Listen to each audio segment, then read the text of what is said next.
camera is askew again.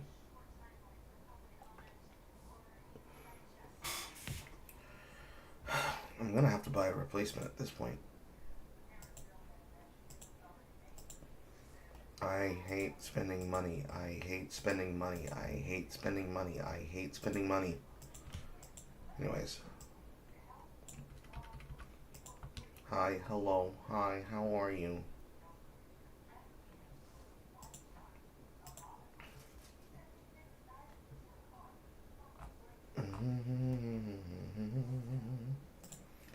Boom, boom, boom, boom. Bum, bum. Bum, bum, bum, bum. My head hurts. Bum, bum. Bum, bum, bum, bum, bum. I'm missing one of these.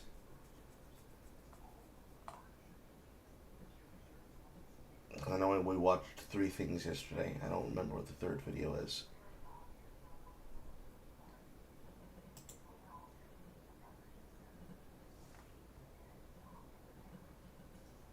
Oh. Oh no.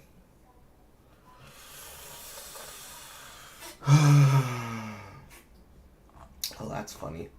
That's disgusting, but that's funny. We'll look at that in a second.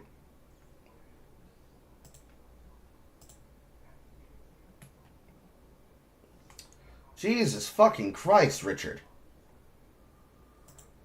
591 comments in this single thread?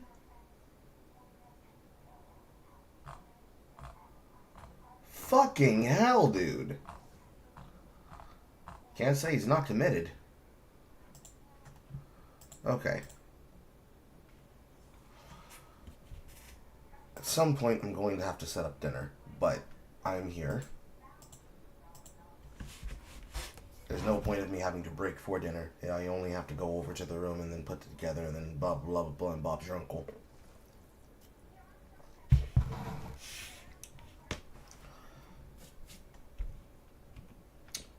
Get myself right here. Okay.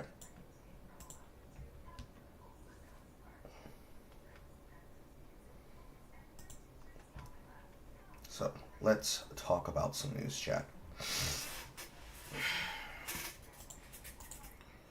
There is a very disturbing thread that you just made me have to look at, and I curse your name, horror.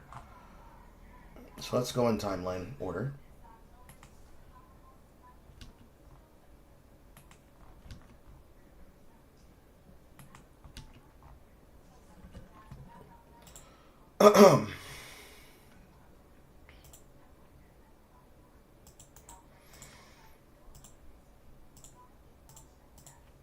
So,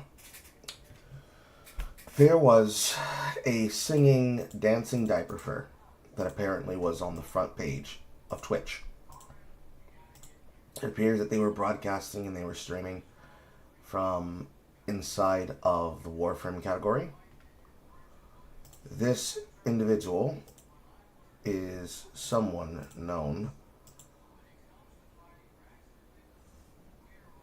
for doing active 18 plus content on their stream. So we all should be aware of what a diaper fur is, and if we're not, go Google it on your own time. But this is Tiger Stripes. They are a VTuber, singer, songwriter, cartoon tiger. They are a transgender she/her.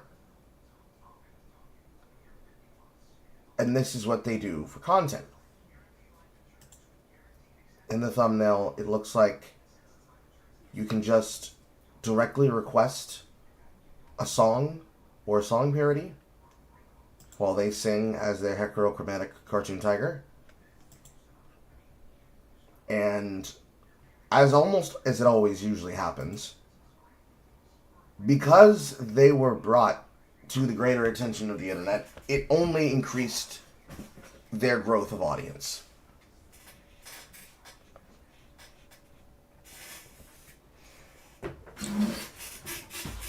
while I already knew that there were people like this on Twitch, it just brings my soul to be burned. Because, and this is the takeaway from the story itself, from Newt Automata, who was an Android VTuber, because whenever this happens, this always ends up making the VTubers look bad as a group, because the original post itself came from another VTuber by the name of Hammy Hamstrudel, who I guess is a hamster VTuber. I can't tell if this is the inverse symbol that I think it is, or this is the symbol of a zoophile, but I do not believe this is the zoophile symbol. This just is something that they do for this little icon here, so do not read into that, chat. Hamster VTuber notices this. It starts circulating throughout the sphere. They eventually settle on this takeaway. They're still doing things like GeoGuessr. They apparently are a little. Little meaning that they are a person. It's not quite age regression. It's that they are the type of person that behaves like Leadhead. They prefer when somebody else is taking care of them and somebody else is taking care of the problems so that they can choose to act the way that they do. So, if a conventionally attractive woman wants to be in her divine feminine and let her man handle everything, a diaper fur little is somebody who wants other people to be the mature and responsible adults in the room so that they can enjoy being a little shitty pissy pant baby that plays in their diaper. I don't understand why this is something that people choose to try to make money off of. Certainly there's an era of this where it's probably clout to try to get attention from being the most ridiculous thing possible. It feels like it's just adult baby diaper lover, in my opinion. Whenever people start to involve the idea of little and try to tie it to age aggression, it's very hard for me without having to do like deep background fed research to find out if this person is just faking for attention or if they unironically are on the level of disgusting shit like Pamper Chew. But congratulations, you're all welcome. Blame horror.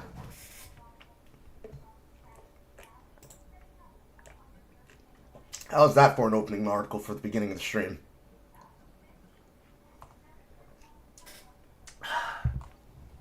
Also, just posted from horror. There's more. There's at least two more. Just a reminder, this is somehow allowed to exist. Not just on Twitch, but on the front page. They put this there, while declining people's views and importance events just because. So, depicting fictional anime characters of a childlike appearance, all using shows with any kind of sexual framing is not allowed. Apply to VTubers and within games where avatars can be uploaded, such as via chat, or childlike avatars, even if the broadcaster and operator of the avatar is above the age of 18. So, diaper fur can exist specifically for this. And then, further along that, there is an entire section of the team designed for this.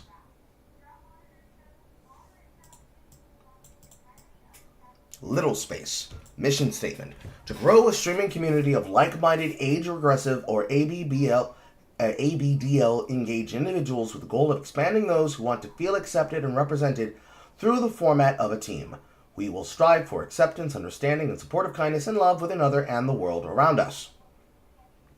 This is the kind of thing that I already knew existed at Twitch, because ever since they made Twitch teams never really existed for a person to make, a broadcast team of their friends and their personal favorites so that they could do things together, like actually stream together.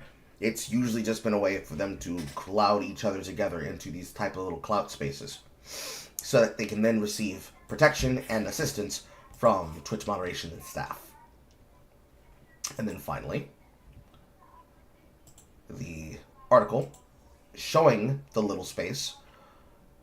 In terms of reach, if we're talking about literally 0 viewers to any number of viewers above the number of 10, this is a not small number amongst fetishists of their own.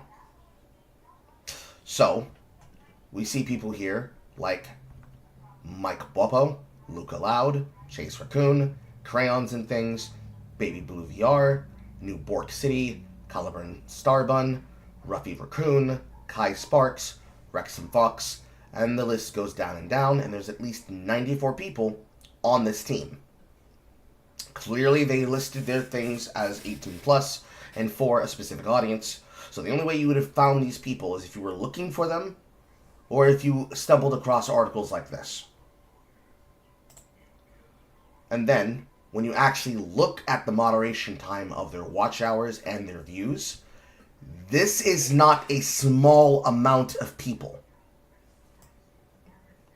So this is why I said in context. Obviously, Kirsch is using the panel from Sully Gnome to actually show their stream numbers, their stream time, and their stream hours, and how many watch hours they actually have amongst Little Space members for the past, on this chart, 7 days. If we wanted to, we could probably look deeper. But they're almost all mature audience. They're almost all English. And just of the people with the top and peak and average viewers, this is not an unserious amount of time. The most popular of them is obviously Tiger. 12.k plus watch hours times. Only streaming 31 hours. They have viewers that are rivaling the current numbers of Pirate Software. So, peak viewers, 3,601. Average viewers, 392. And they are gaining followers over time. So they're finding people that are becoming a part of their audiences. Immediately under him is Shifty Collie.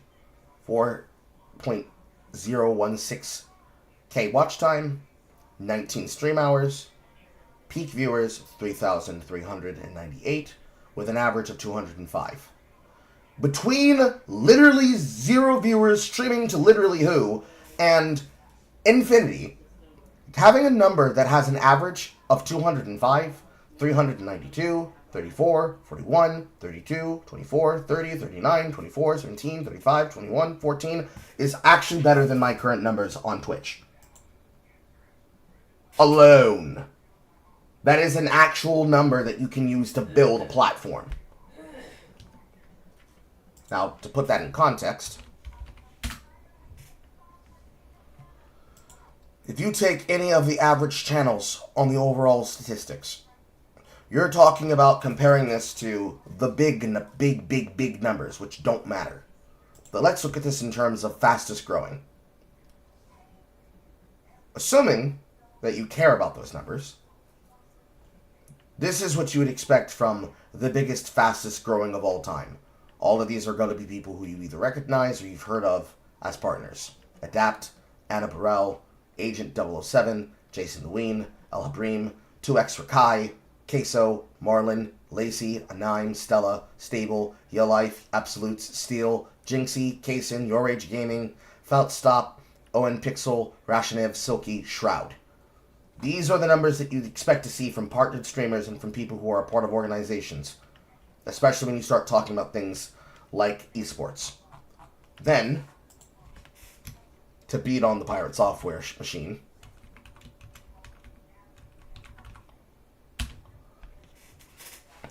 in terms of average viewers, average gain, and average watch time, even though Pirate Software is still at 2,400, a little under 2,500, 2,441 in terms of average viewers, and his peak viewership is still sitting somewhere in that plateau.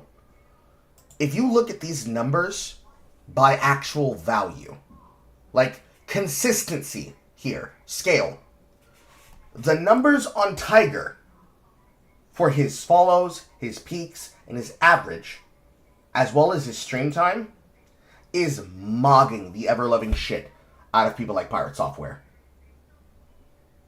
It's mogging it. Outright mogging it. And why do I say that? Consider the averages here. You got somebody who's broadcasting for anywhere between 12 to 13 hours a day.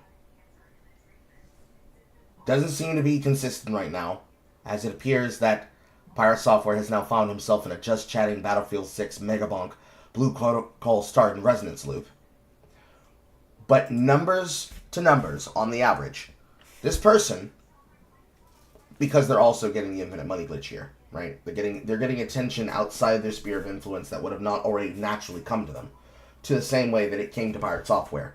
This individual is doing better, on average, as a person in a partnered space, doing whatever it is that they do, compared to somebody who should be an industry titan, who's draining the followers over time. They're gaining, he's losing, and he continues to lose on average week after week, month after month. When you look at that as an actual number, when you look at that as an actual consistency number, that's crazy. That's crazy. Keep in mind, most of us use YouTube, okay? It's almost firmly certain that most of the people in my audience use YouTube. If you do use Twitch, and you're not already subbed to the channel using a Prime, or using a out-of-pocket gifted or paid sub to dodge the ads, I couldn't tell you. That's a conversation for another time when we talk about Dare Drop again. But in terms of actual numbers, that's like if you take the consistencies of the numbers on my channel and you use them to compare against Pirate Software as well. Despite the numbers not being able to explain my existence that allows me to do things like talking on Monday to Sheepsidian, like we will be again on Sunday, that is purported through something that you cannot physically track. I don't know what else this user does, but they must do something that has given them some level of success, that they have found enough success amongst the furries and amongst the people that they're broadcasting with in their likeness and amongst their kind. So, things beyond my imagination, but just even a reminder that even the furries are doing better than Pirate Software. So it is possible to build. It is possible to find an audience, and it is possible to make money off of it. Even if you have to be a fucking diaper fur to do it. Even if you gotta be a nasty-ass diaper fur, you can even still be able to build an audience for yourself. There's another thing on here that Horror's giving me. This one is a little bit harder to keep up with, and there's lots of pictures. I'm gonna try to keep up with this.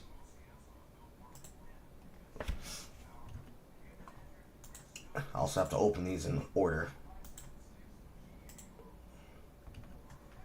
Or rather, why am I doing that? This is my server. I can just broadcast it to the screen. Irish Pirate is a furry, though. True, but you see, he's on the outs with everybody because he acted like an asshole on the internet. That's the important part there. See, he couldn't say, "I'm sorry, we'll do better next time." And for that, he's losing and has destroyed his entire career. If they were to try to help him now, well, who knows what would happen.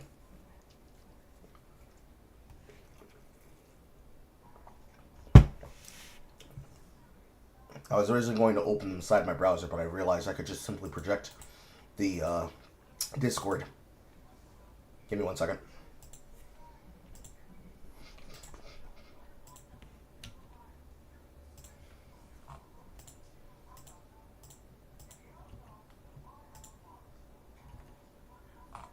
I need to close a couple of tabs. There we go. Okay. So, horny VTuber gets mugged for crossing social boundaries on social media. Why can't... There we go. Open full view. So, immersion break. Bro, all that over a quote we treat. My personal persona is the king of lust and being a vampire demon king. My page clearly says 18+. Nowhere have I ever advertised, but I'm a safer work creator. I flirt, I joke, I do lusty, silly stuff. Get over yourself. Please delete your quote tweet on my post. It's kind of weird. I was an innocent post. Sorry. It's more so for personal reasoning. For persona reasoning. Fuck's sake, stop using persona as an excuse to sexually harass women, you absolute buffoon. You can then see the details here. And then the person, I guess they're being tweeted by, being DM'd by, is Hatsune Mizu, a Pomeranian VTuber of a follow size. I don't see where the quote retweet is, but I assume she has it here. Then responses from other people who are VTubers or VTuber adjacent. This from someone by the name of Warwick. The fact you needed to do a call-out post or someone asking you to respect the boundaries is wild. Also, use Twitch says safe for work. 18 plus, Vampire Demon King VTuber. Safe for work with a spice of dark humor and dirty jokes. Not gonna lie, didn't even know that. Then, Salem Fukaria. Not old enough to give consent. Where I live? Yeah, maybe, but you're really young adult. I'm a minor. It'd be rape. Barely. I turned 18 in January. I know, but I'm scared. My bet, gang. Huh? My bad? That's perfect. Yeah. Hate. Buddy, you're a full-on predator. You haven't streamed because you're under investigation. Everyone calling you out for being a pedo, racist, and overall hateful.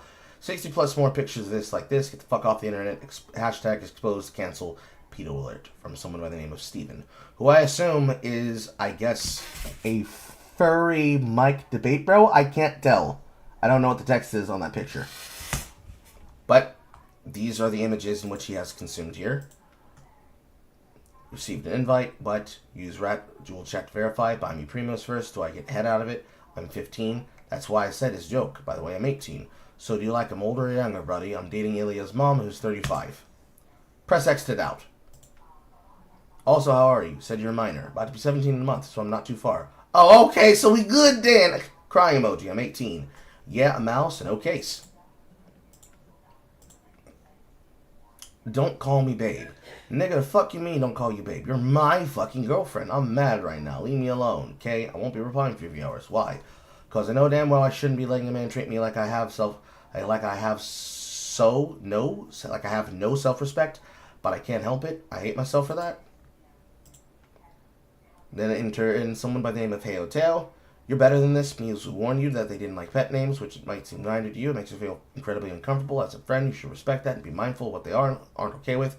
As a crew pup, don't know what that is, I expect better of you. And I said, my bad, and apologized to them, did I not? But such a claim over a retweet that I did as my YouTuber persona is a bit much. Just take the apology and me deleting it and move on. Shrug emoji.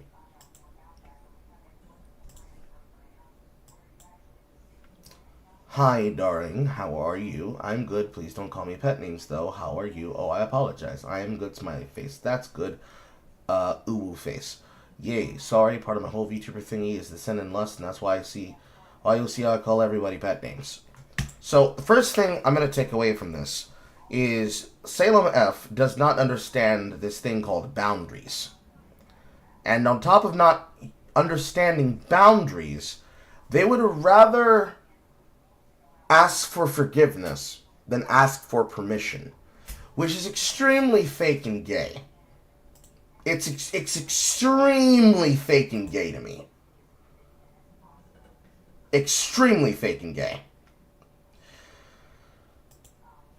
It's not just that people are telling you, it's that the person themselves told you.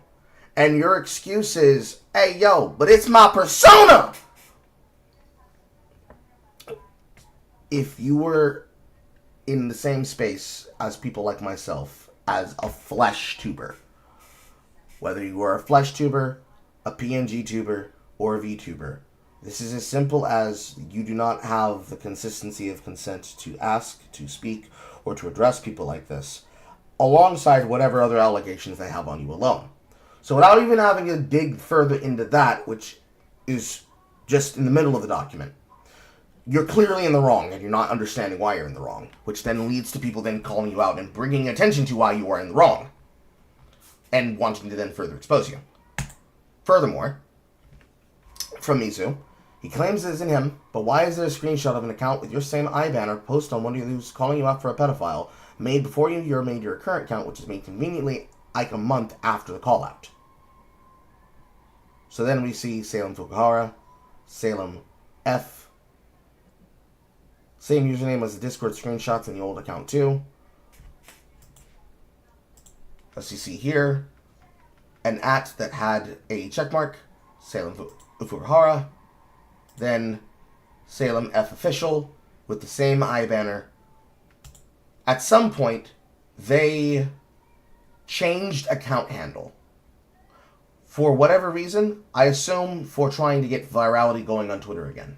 Basically, a safe new brand account that was completely unblocked and not on anyone's radar so they could try to build up naturally again. Then the last two posts here from Mizu.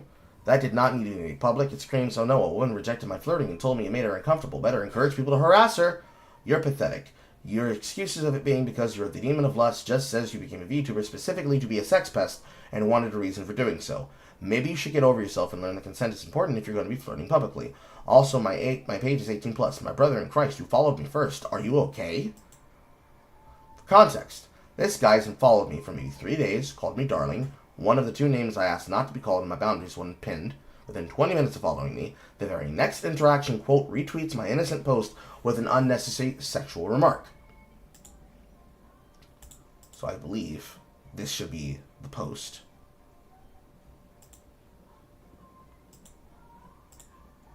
My bad, about a week. It feels short for some reason. I don't see the post that originally was quote tweeted. I don't think it's in here. But I can only assume.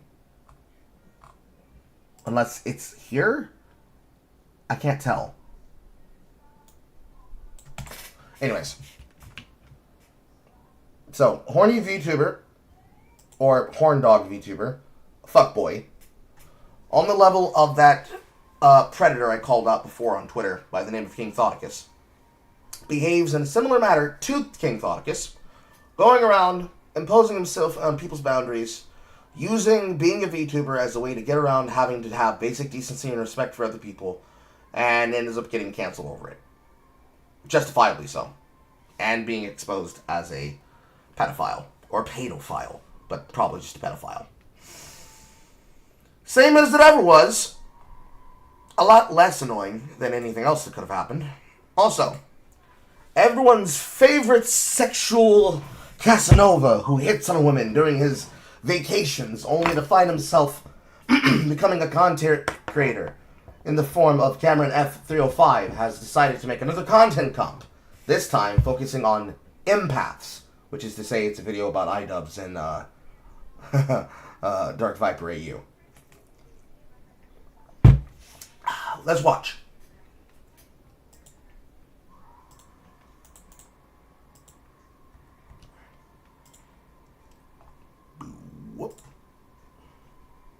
What we do here is go back.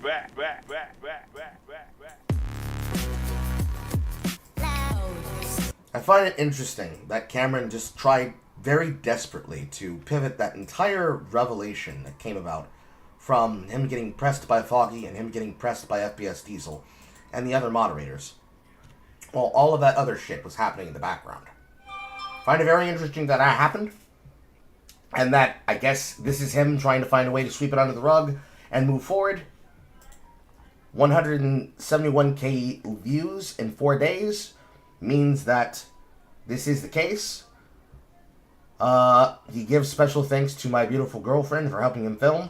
If it turns out that that girlfriend is the same girl that he ended up dicking down, that ended up getting him looked at by FPS Diesel, that could be really fucking funny.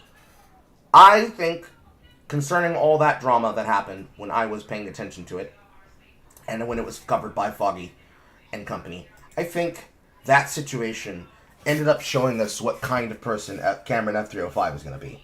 So, what we learned from how he handled that is he's the kind of guy that wants all of the good smoke, none of the bad smoke, and is not willing to take the punches and deal with the bad smoke. So he would rather act somewhat more like the Act Man, picking and choosing his battles and keeping his head down so that his greater embarrassments don't end up destroying his platform. I don't know about you. I can only predict what Foggy's opinion would be. Because honestly, the Psy Scribble stuff, I can't bring myself to care. Like, I understand what all the sides are doing. I think I understand. But it's like, not important. I don't think it's important for me to keep up with that situation. Apparently, since it's starting to get very, very parasocial. But on the terms of what was happening before all that happened, I am of the opinion that the way that Foggy pressed him and showed that Cameron is unwilling to really, I guess, what would I call this? Commit to the Keemstar exception. He wants the fame, but he doesn't want the smoke. And he doesn't want the heat that will come from being involved. I don't think Cameron really should be trying to become a YouTuber the way that he is. In my opinion. It's my subjective opinion. It is qualified based on how I witnessed him behave. My justification is I literally think that I know what I'm talking about, but I am of the opinion that the way that Cameron has chosen to enter into the paradigm of being a YouTuber is going to be for the detriment of his character, not for the improvement of his character. I'm of the opinion, God damn it, I wish it paused during this. I'm of the opinion that as long as Cameron doesn't want to really deal with the greater issues of time and attention and understanding and communication amongst other streamers, where he's going to hope that everybody just gives him a pass because ha ha ha ha ha ha, you said this man is stupid, ha ha ha ha ha ha, I'm gonna give you a pass because I see nothing wrong with how you're behaving, ha ha ha ha ha ha. I don't see him being a YouTuber for very long without eventually becoming a lol cow in some concept and in some right. I don't think everyone's gonna hate him, but I do think that it is concerning that he thinks that we're just gonna forget that shit happened and think that shit is sweet. I do think that's a problem. And the reason I think that's a problem is because it is very clear that he wants to fit into that niche that I said a couple of days ago that I saw people like Tectone trying to fit in with amongst people when I was talking to Shipsidian. There is very clearly a YouTuber class of content creator who really, really wants access to popularity, but doesn't want to actually take the consequences that come with that popularity cycle. They want free, open access to content. They want free, open access to the behavior. They don't want to be judged. They don't want to be criticized. They just want to fit in that niche where they can be just like Nuxtaku, and they can try to become some variation of Asmongold with extra steps. Certainly, people could accuse me of the exact same thing. But my point is that this is not normal. I don't think that the way that he chose to go about making his introduction on YouTube is normal. It's kind of like Plain Rock, actually, if you think about it for a bit. If you put that energy on someone like myself, and you really consider what was there, for the most part, when it came to the involvement of people like Plain Rock, and myself being harassed by the zombie unicorn. I was literally small in literally who at the time. So, people were not going to immediately attach themselves to me. Plain Rock was the one that physically went up to Natalie Casanova and harassed her at the convention space. So, in terms of like, lol, my streamer, he's going to be the one that gets recognized in that capacity.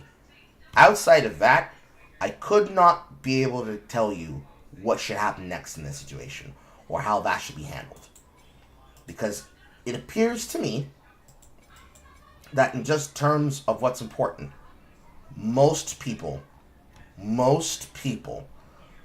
find themselves pulling more in the direction of wanting to be concerned with where things can go, with being funny, and how they can be able to like get more entertainment out of their favorite drama YouTubers. So how can I find more content out of people like Nicholas Diorio? How can I find more entertainment? How can I multiplicatively increase my sources of yucking the yum? Rather than necessarily saying, I follow this creator because I agree with their opinions, and I also respect who they are and like who they are as a person. A rotating cavalcade of content creators providing you content endlessly, rather than community people that you know, that you recognize, that you hang out with, that you are able to show onto the broadcasts and live streams of, that have clearly shown you that they are on the up and up, versus the literal everyday, literally who I don't even know who this guy is, but here they come in this sphere making their content on this story, and nobody's really understanding where they come from. Nobody has any checksum. Nobody knows who they're affiliated with. Just literally an also-ran out of the fucking ether of nothing. As far as that concerns itself with my greater opinion about social media, which is very similar to the post that I posted before I went live, specifically in terms of, say, the reach that a person could expect to have if they were broadcasters and were going to be actual focused content creators that didn't just do it for a hobby. It was a career. It was syndication that they're looking for. It speaks to me the same way that I said that I hate the amount of drama farmers that make YouTube, Twitch, Kick, and the greater broadcasting sphere as cancerous as it is. They are the same rot to me, in my eyes, in my opinion. Because they are here today and they're gone tomorrow. They're not consistent. But people will remember them for these instances of the stuff that they were added to, instead of really, like, looking for the creators that they say that they want to find. Because it's usually just the clout and entertainment of the moment over the actual health. Like, what's a better word I'm looking for here? Entertainment nutrition that you're consuming when you're consuming their content.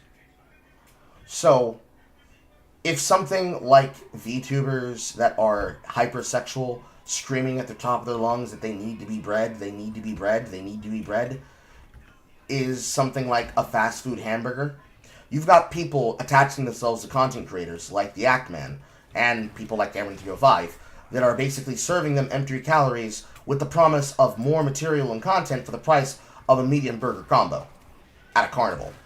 So, not worth their time, a high investment towards nothing, and where you've got everyday content channels comparative to them, like that, say, Nicholas Diorio, where even though they're just having fun, they're just doing whatever, it's not that big a deal, you've got people who do not understand the difference between this is all jokes, this is all fun, and no, I'm trying to be a super serious reporter. And it appears to me, in my opinion, as I see it, that Cameron wants to be taken as a serious person, but is also trying to still do the non-stop meme lord thing. So he wants to be like Soggy Cereal, ironically, but he's not actually willing to do what Soggy Cereal's done. Does that make sense, chat? Am I coming through clear? What I'm basically saying is that he's not really willing to take the deep punches. He's not really willing to, like, dig deep and communicate and show that he's not trying to get some free shit out of people. It appears to me that he's chosen firmly, I don't want any of that smoke over there. All of those people are scary to me. And sure, that's a thing he's allowed to do, but that's bitch made shit. Deadass. Deadass, that's bitch made. That's my opinion. Alright, let's watch.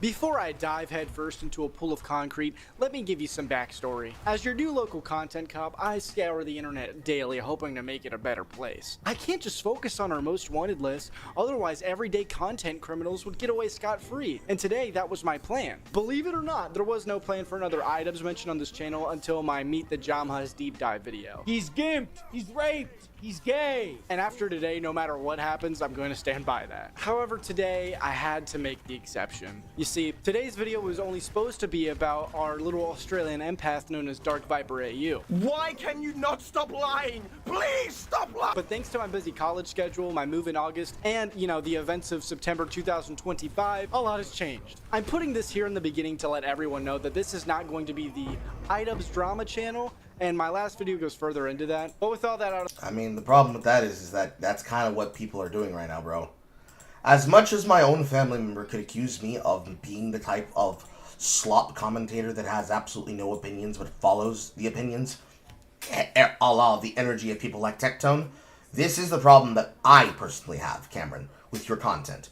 You quite literally made your debut with saying, look guys, look how iDubbbz fell off. Look at all these things that iDubbbz used to do. Look, isn't he pathetic? Isn't he a hypocrite? Isn't he a lolcow? Now, come along with me and let me be the new replacement for him. Make me famous. Make me famous doing the thing that he did. Look, I'm taking the reins. See, I'm the new king. I'm wearing the suit. See? Once you made your debut that way, you kind of don't have a choice making it the I don't like iDubbbz channel. You don't really have a choice now. You have to commit to the bit. If you don't commit to the bit, you're faking gay to begin with. Period. Unfortunately. Now, you can obviously use that momentum to criticize other people who also have found themselves in a position similar to his. But that's not what you're doing. Instead, you're about to make a video where you are clearly about to criticize the popular big bad of the week, who has become the internet bully that many of us are getting tired of seeing, and that is within reason. It's okay that you do that, but by addressing the specter, you have brought the ghost in the room. By that I mean, you're saying I'm not trying to be an I hate iDubbbz channel, but quite literally you made your debut like that. And you're about to engage in the topic, showing that that is what you want to do. Because why don't you just talk about the fucking politics and concerning anything else in the world? Or the individuals that are lolcows in places that aren't getting covered right now? Why not dip and duck and dodge while you're diving? The simple answer is you don't want to do that. And that's okay. You don't have to do that. But let's not pretend. I'm not a dumb man. I'm not stupid. Let's not pretend. Let's not pretend that we're retarded and we don't know what's happening. Okay? You respect my intelligence, I'm gonna respect yours. Don't lie to me. Okay? Don't lie to me. Out of the way, on to the video. Empathy. The ability to understand and share the feelings of another. An ability most are born with. Others unlock it at age 32. Cough, the point I just made. Cough. And others never gain it. Empathy. It's a beautiful thing, isn't it? White girls on Twitter go nuts for this shit.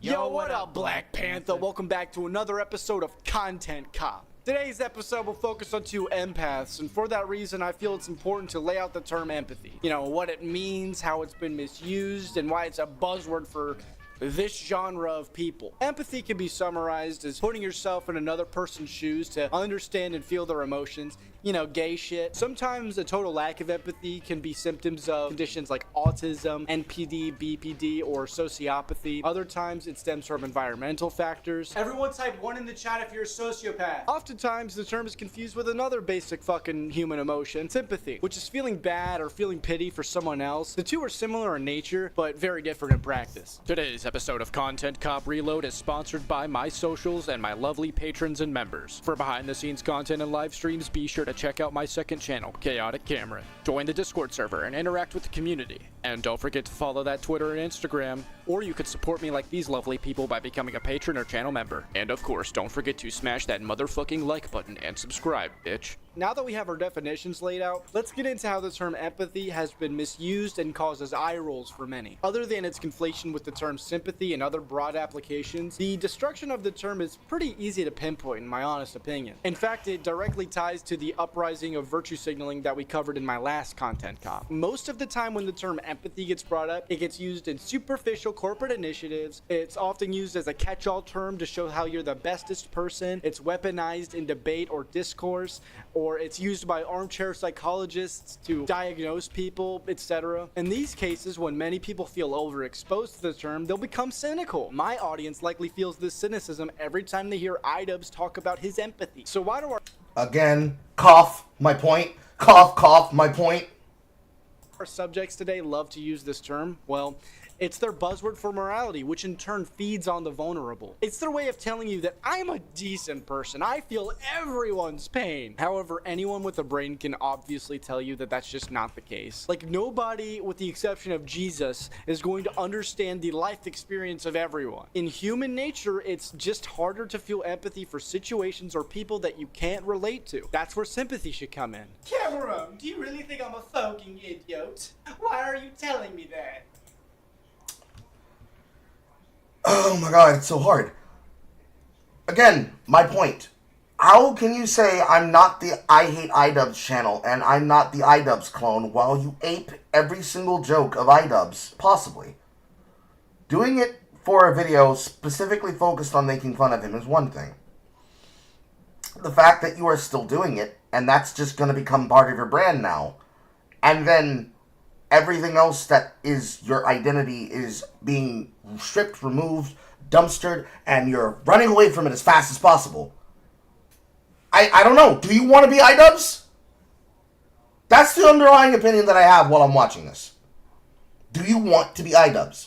Do you want to become iDubbbz, Cameron? I don't mean the person. I mean the identity. Are you trying to basically steal the essence that is iDubbbz and make it into yourself?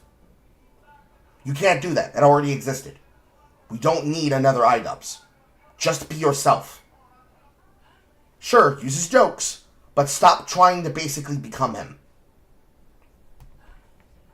Well, that's a great question, and it'll all make sense. Remember to keep it in mind as we meet our empaths, because believe it or not, they're giant hypocrites and very whiny babies. It's fucking distracting. Oh, good. Now, our first empath is a familiar face to the channel. You know him, the 40-year-old empath, iDubbbz. Now, if you've already seen my content cup on iDubbbz, you could skip ahead 10 seconds. Are they gone? Good. You haven't watched my magnum opus? I swear.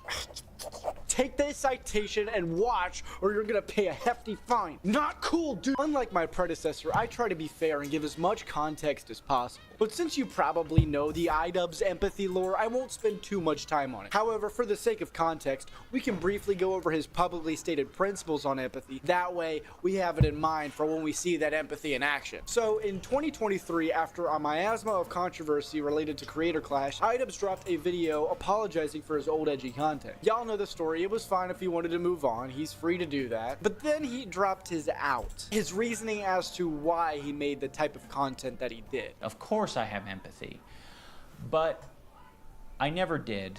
I think only in these past couple of years have I gained the ability empathy, and I've realized it because I just can't help myself but feel for other people's pain and suffering now. Unless they're your Jewish best friends, I guess. Okay, so he didn't have empathy, and now that he's gained it at age 32, he can't help but feel for other people's pain and suffering. Just keep that in mind. Just keep that one in mind, all right? You know, my empathy meter's only maybe a quarter of the way filled up, potentially, but it's at least there.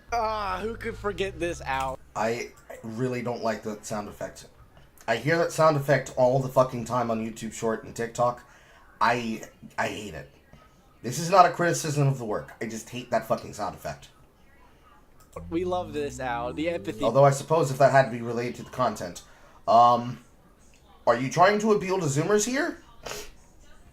I think we've all beaten dead and dry the empathy meter jokes. So, what are we doing right now? I guess we're beating the dead horse that is iDubbbz. Proceed.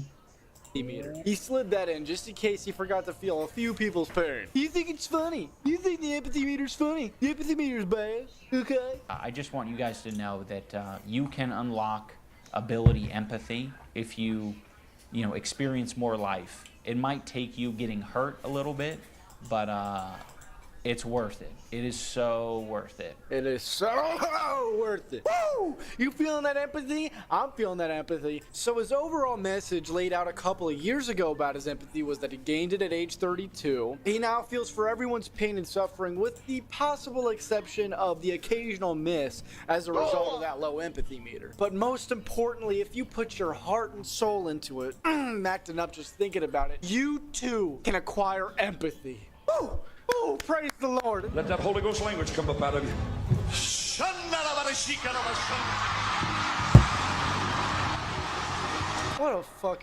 What a wholesome message, dude. If you're a fucking sociopath with zero life experience, my God, like, I'm sorry. Maybe I'm just an idiot, but I'm pretty sure most normal people just kind of have that empathy. I'm pretty sure it's just there, okay?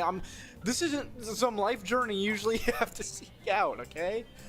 I can't be the only one. Maybe people are just built different, and I'm just a bigot. Regardless, there's a little brief rundown of Ian's empathy lore. Fuck my wife. I'm sort of a cuckold man myself. Please, have a great time. Now, let's move on to our next empath. The tyrant of Tylenol himself, Dark Viper AU. I was literally speechless. I did not speak that entire time because I was so confused. I get tired of seeing these clips. Do we have new shit? I know we have new shit. Boy, after 16 hours of 12 pages, I know there are new clips of Dark Viper. We gotta use new ones. Why we were studying the game?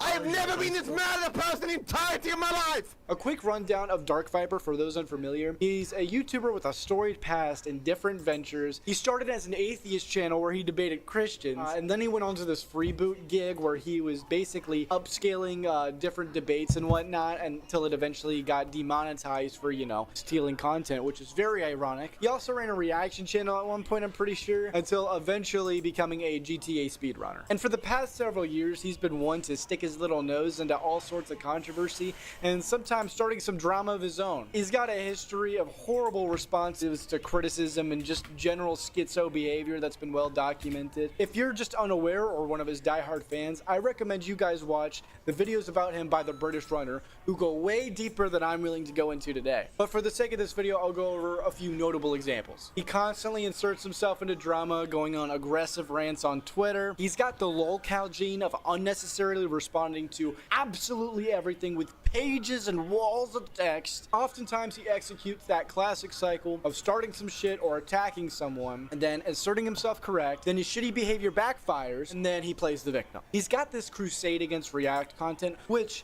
as someone who's pro fair use and heavily critical of lazy reaction videos, it sounds innocent enough, until you realize how extreme he is with it. He claims all reactors are bad people. But before I go any deeper with that, this is just like a common trend with Dark Viper. He just doesn't understand nuance. There's just never any in between. Anyways, in his tweet, he attaches a 14-page document, where he shows how strong his empathy is. He unironically makes the case that React content is comparable to date rape. I'm not joking. There's a whole section in here. Yes, we're all aware of Dark Viper's inability to understand the context. I think it's more that he's just selfish. After that recent drama, the one where he was shouting at the top of his lungs, stop lying, why won't you stop lying? It appears that Dark Viper is an individual who is unwilling to accept that, much like Cameron, there is a cost. There is a cost to doing business. There is a cost to existing online. There is a cost to elongating your perpetuation and your content on the internet. Specifically, Dark Viper is a person who will take from people and thinks that by getting his audience to give him the same content that he stole from someone else, without at least giving them the shout out, that he can constantly do his 14 hours of 16 pages, 14 pages against other people and harass them into silence. I think it was Horror's opinion when I did that 16 plus hour pain stream of reacting to his retardation and how retardedly asinine, redundant, fucking blithering on and on and on he was, that it is his goal to exhaust you until he is allowed to get away with it by just being annoying as fuck. And hoping that him being annoying will annoy the person into either giving him what he wants or into ignoring what he's doing because they don't want to go through the problem of listening to him yap onward endlessly. He hates when people criticize him. That's the first problem. Dark Viper AU hates when he's criticized. And he hates, number 2, when he's criticized using his own words. So, Viper Rambles, his channel that he decommissioned, none of that was stuff that was taken out of context. It was all material that he harvested and that he put back up himself by his own words that had actual value towards himself, his community, and towards thought experiments from the idea, from what was said on the broadcast, so that it could live evergreen as content on another channel away from the content he does primarily on his first channel.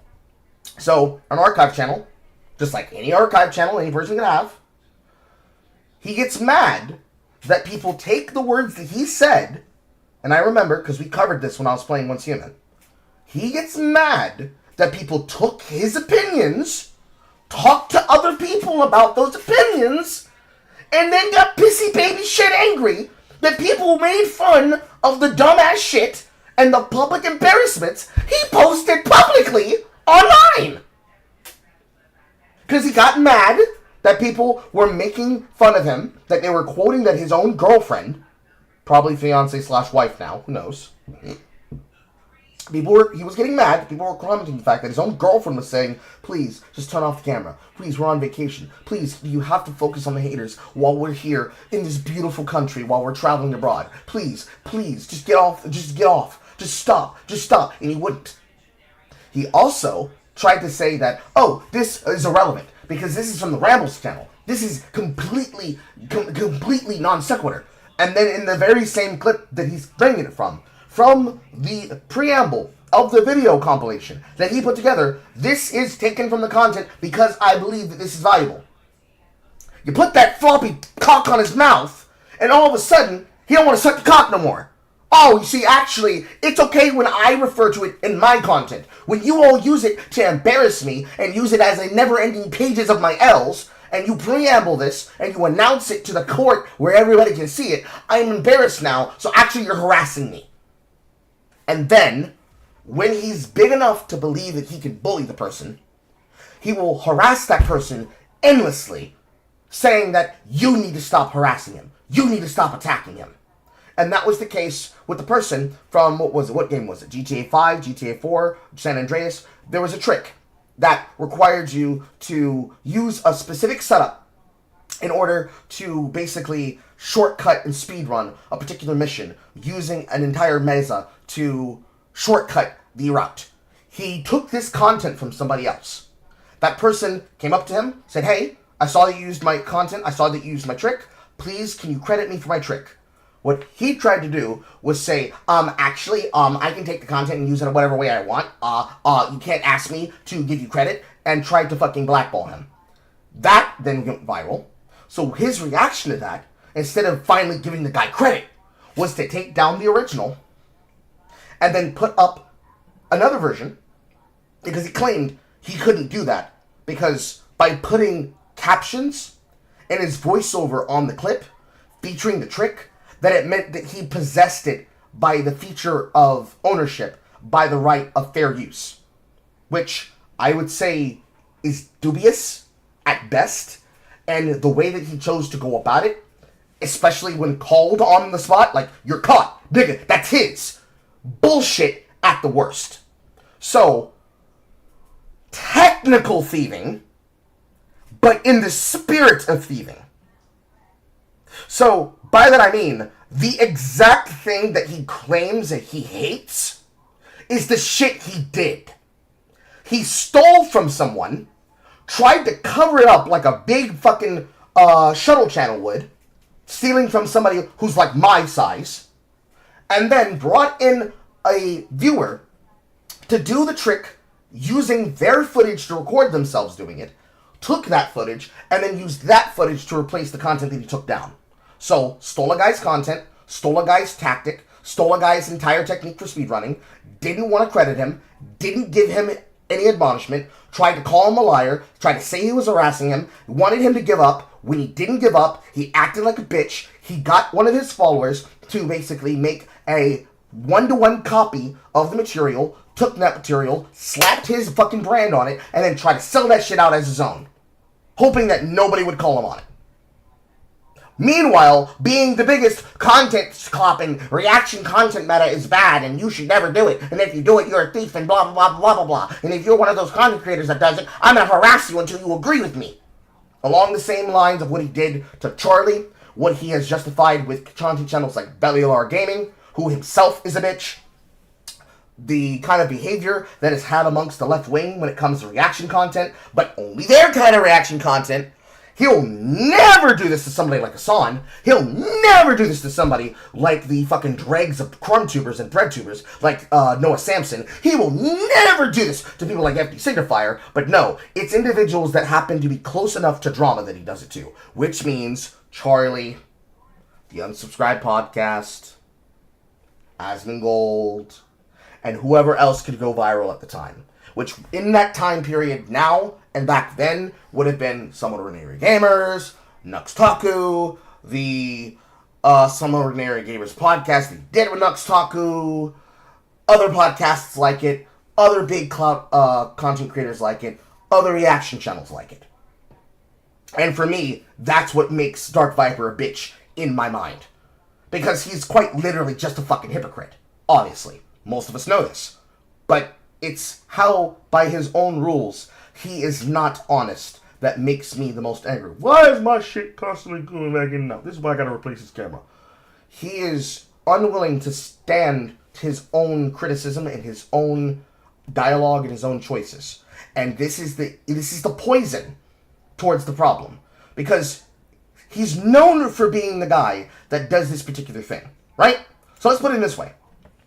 People could say that I'm known for being a creator who is public and forward of my life, right? And I've made it clear that the worst thing that I can imagine I could ever do is be the kind of person that is considered or would act like a hypocrite. If somebody calls me out about something that I'm doing, and I try to not take accountability for it, and I just simply kick the can down the road and hope other people ignore what I've been doing so that nobody can call me on it deeper, I am the kind of person that views my ability to take accountability on that as a very serious contention that has to be addressed and has to be admonished. I should not be allowed to just get away with acting like that shit is not important and that shit is not cool. Because shit ain't sweet. I should not be allowed to walk away from situations like that and be a hypocrite. And it's okay when I do it, but you can't do it. And that's the bottom line. That should never be the case. That should never be allowed to happen. And yet that is apparently what Dark Viper AU thinks should happen. He should be allowed to have the right to walk away from situations that he decides aren't to his importance and not to his understanding. And then everybody else has to just shut up and listen to him, because he has the correct opinion. There are plenty of people who probably would agree with him simply because they don't like reaction content. The kind that is the Twitch reaction meta. Sit there, steal the content, have nothing to say, have no opinion. Which is much different than you're talking to it, you're talking about it, you're entertaining yourself while you're doing it, and you're actually able to have an opinion that's deeper than, I would believe in what Asmon says, with some levels of variation in between. I think that's close enough, and that's fair enough to be the basis for most people's knowledge. Beyond that, I think it's cope. I think it's cope. And I think it's cope designed to destroy people by proxy.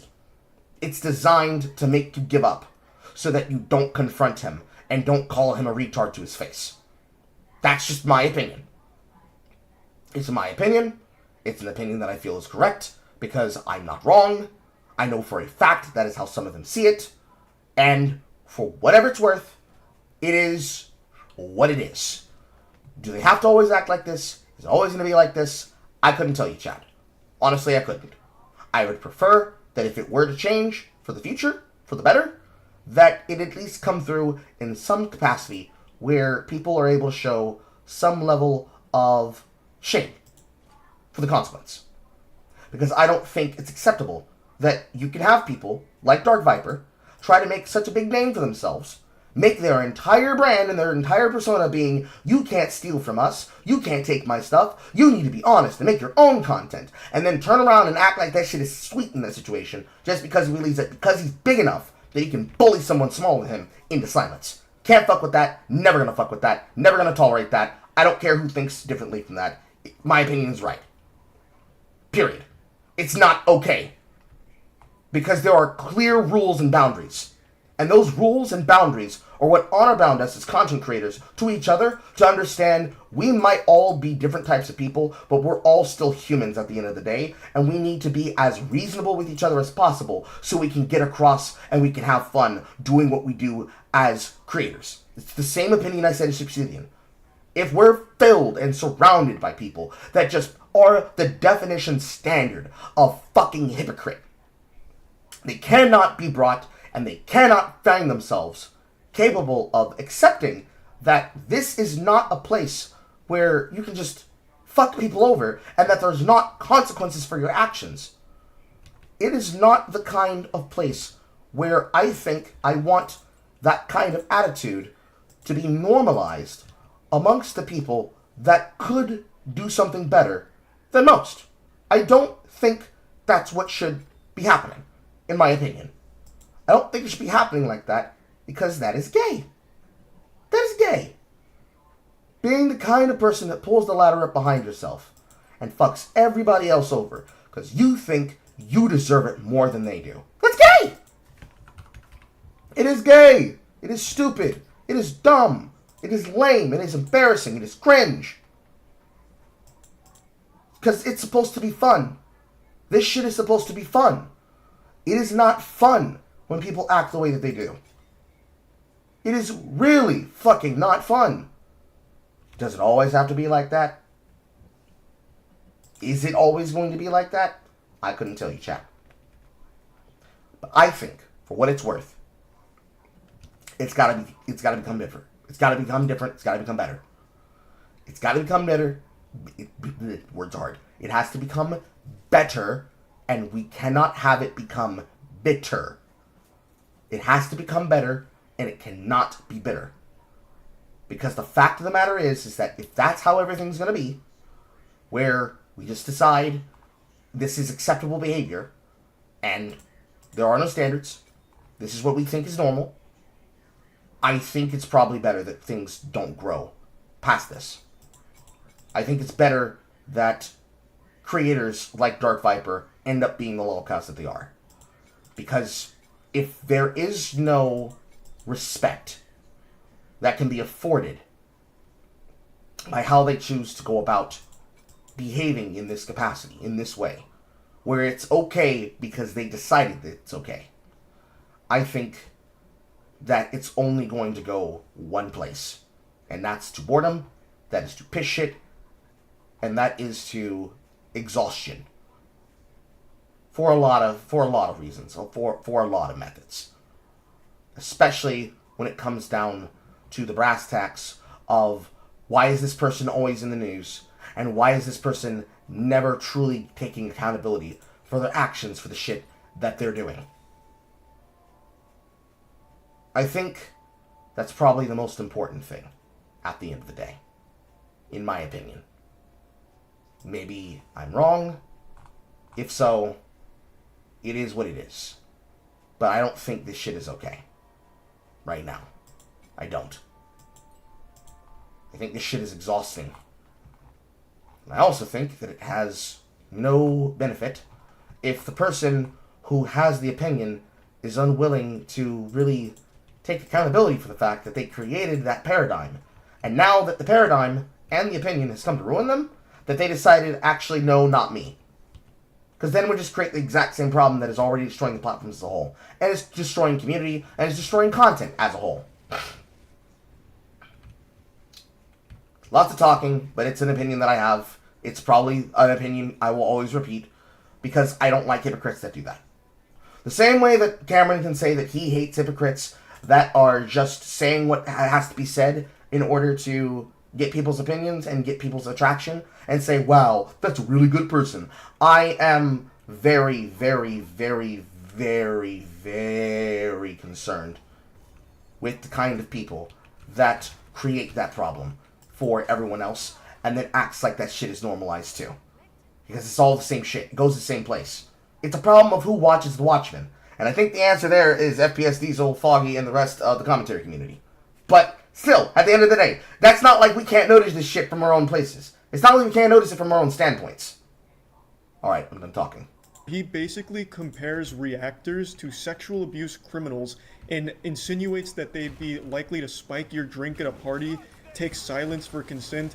Basically is comparing React content creators to rapists. Completely unironically, it's not some edgy joke or anything, it's posting cringe on main that he truly believes and defends in the comments when someone called him out for it. It says, yeah, reactors are likely to commit sexual abuse. He says it's hyperbole, but only slightly so. The difference between actively ignoring consent for financial gain is not so far removed from ignoring consent for sexual gratification. Calm down!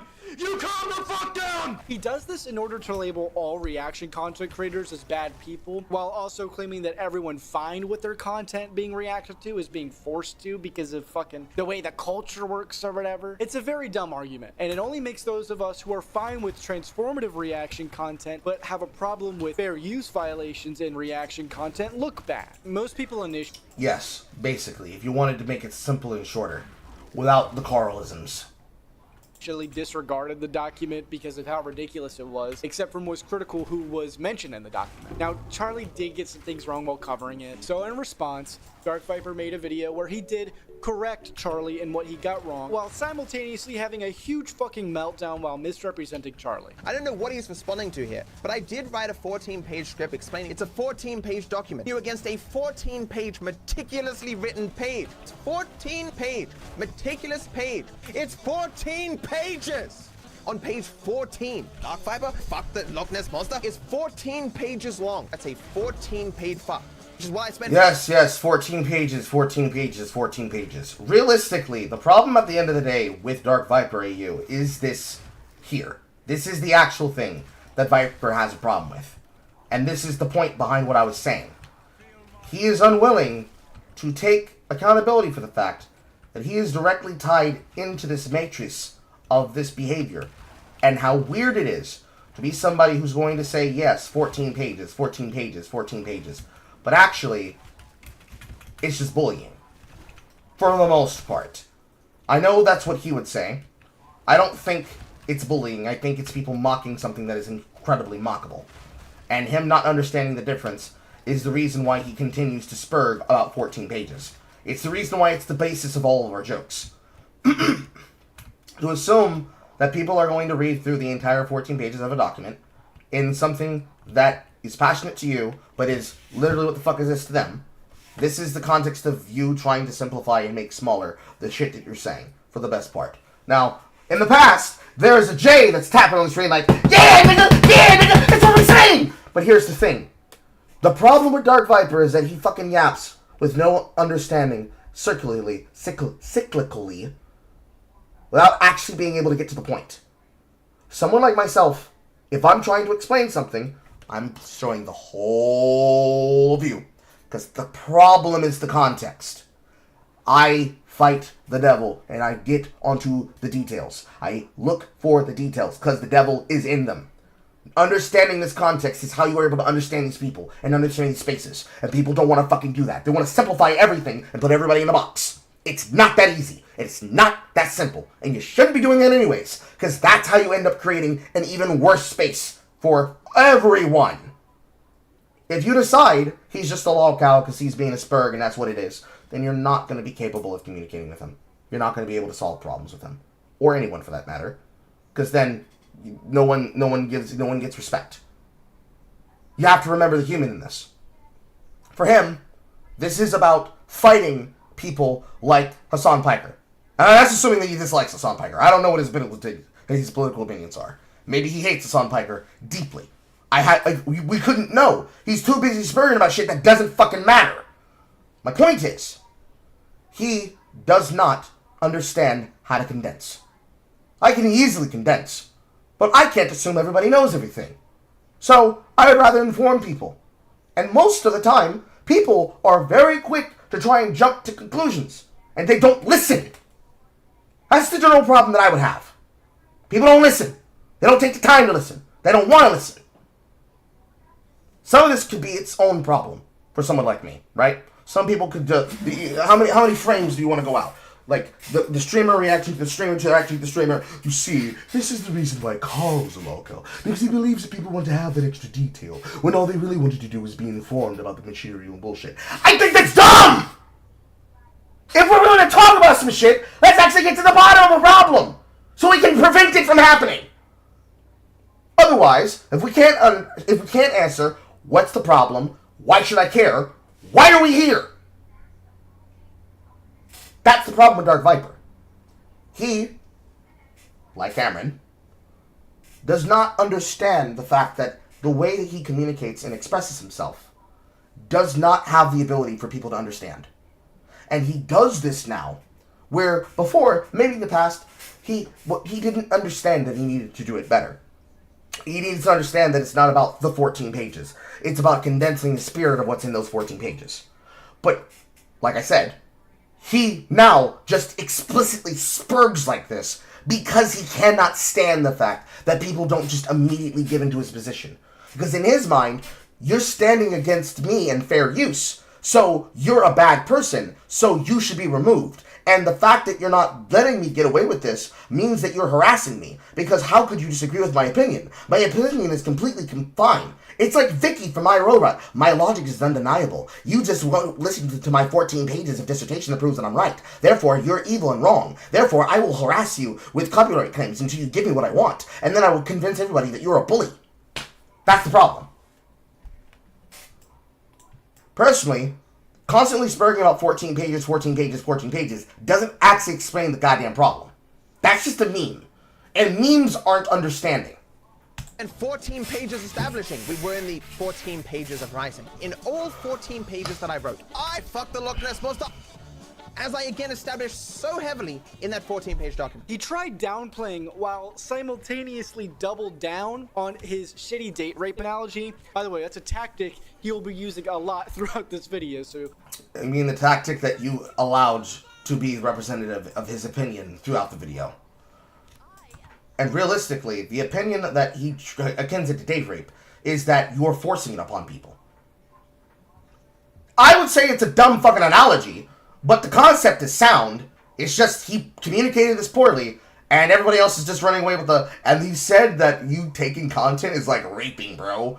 But it is, though. You are violating my property. You are violating me and my consent. You went past my consent, and then instead of asking for my permission, you are attempting to ask for an apology. Or make no apology and say, what you talking about? That's what we do out here. We ban people over just content,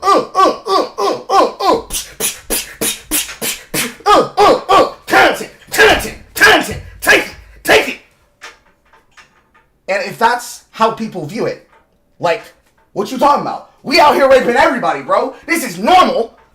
Then the context makes sense. Can't wait till somebody clips that out of context. The idea that it's rape, or that you are fucking people over, makes complete fucking sense. It makes complete sense. Unfortunately, it being poorly communicated by somebody who's already considered a spurg doesn't help. Alright. Be prepared for that, where he doesn't refute this analogy, right? But he says, oh, but it's only a small part of the meticulously written 14 pages. In order to poison you against a 14-page meticulously written document. It's 14 pages! Despite it being alluded to multiple times throughout the document, this glorious crash out is still quoted to this day. Mwah, it's beautiful. And his reactions to people like Ethan Klein, who did commentary on this video, were about as sane as you'd expect. How sick of an individual you have to be to do something like this. Like, if he was using it in some wholesome way, or shouting me out in some positive way, fine, but he's just using it to mock me. As I said here, it's sad that Ethan Klein's announcement of taking an indefinite break from H3H3 was clickbait. As someone who has been incessantly harassed by him for years in front of thousands, he is one of those truly deserving of being driven off the internet. A bully beloved by bullies. It would be different if... You know what I mean? Woe is me, woe is me, somebody bigger than me made fun of me. That means this person needs to be deplatformed. You can't allow it. Don't let your kids react to it. this was a wholesome meme, as we try and use it, but Ethan and his fans clearly do not use or see it that way. In general, Ethan has never understood the difference between jokes and mockery. He views insults as jokes because he finds joy in hurting others. A part of the reason why I was more accepting of the 14 pages meme is because I tried to emotionally, or even in the public eye, claim back this meme from Ethan. I tried to steal the meme and claim it as not embarrassing and not cringe. So, ipso facto, na boo boo, I own this. Probably a sensible take, actually. The best way to deal with a meme is to not let the meme affect you. As we all know, one of the words that keeps leaving my mouth, frame control. If everybody else sees it as lol-cow-like behavior, and you are able to defend yourself against the lol-cow-like behavior and accusations by simply just not acting like a spurg and laughing off the meme no longer can hurt you because it's just people's opinions. You get to, somebody tells you, lol, you should know that single-player Carl's really upset when people interrupt him. Then when somebody interrupts you and they expect you to crash out, you're like, haha, that's really funny. And you move on from it, and they're like, wait, what? I was told that he would crash out. It completely dismisses the point, and then it becomes, okay, so I was told this is how they were, but it's not how they are, so who's telling me the truth? And then from there, Bob's your uncle, and also your brother, and also your dad, but only on Tuesdays, and he does not remember your birthday. And he's using it as a way to mock me and attack me. He also has this gay habit of including featuring ex-YouTuber in the title of videos that he's responding to, despite the video obviously not being a collaboration. And the final major point I'll bring up is why I've been careful to show clips of Dark Viper, which is his abuse of the DMCA system. To summarize, in a 40-minute VOD, commentary streamer and Gawk lover Chud Logic was covering a 10-minute video made by Dark Viper AU, where he was going after Jax Films on some gay rant about reaction content again. Jax Films had been doing a very long crusade on content creators like Sniper Wolf, who outright steal content and are lazy as fuck, which is tied in with Nerd City and their study on it, while looking at how Sniper Wolf just basically copied Dazzyland and thought nobody would notice. Now, in his own right, there's an entire thing with Nerd City having his own Spurg fit, but this is not the scope of this conversation. But it is there, it is something that happened, people have noticed it. It's really weird, it's really funny, to a level, but it's not that funny. And Dark Viper's claim was that because Chud reacted to the entire video, it infringed on his copyright. That's not how that works either. That's just Dark Viper not understanding or not caring about how the copyright system works and trying to make claims so that he can harass people at a distance, which is not new. Viper then hired a lawyer because he couldn't figure out YouTube's DMCA system, who then took half a year to finally strike down Chud's video, which was later restored by YouTube. To be clear, realistically, not many people understand copyright and do not understand fair use on YouTube, or they selectively forget that the good boy system does not extend across the margins. Which is the point that I made about we are men and we have to learn how to work with each other and deal with people. Because when you decide to be a copyright troll, as Dark Viper chooses to behave as, for the most part, what you end up creating is this cycle, this existence, where depending on who is your enemy and who is your friend, you could probably be protected, and you probably will get fucked over. It is pretty much up to the fucking idle winds of the goddamn wild. It is an idle wild unto itself. So, Ethan Klein versus the guy that made Cool Cat. Ethan Klein wins. It becomes a landmark case in the case of fair use. Aquila Hughes, Aquila obviously, versus Carl Benjamin, British Carl, Sargon of Akkad. because she was mad that he criticized her in the form of a parody of her footage showing her reaction on election night when her candidates were losing in the general election and in the local and state elections. She got mad about it, said he stole and infringed on her copyright, tried to take him to court, she lost. She ended up funding the fucking Beamer, it's not a Beamer, just a car, the car that he now drives his family around in, because she was unwilling to take her fucking lumps and just accept, damn, I'm really getting cooked right now. Shit that is normal in the mindset of African Americans. Something which is basically the reason why Liddell praised and appreciated my jokes and my humor when I was calling out the obvious tropes that were obvious to me inside of Jaden and Jasmine. No insult was necessary.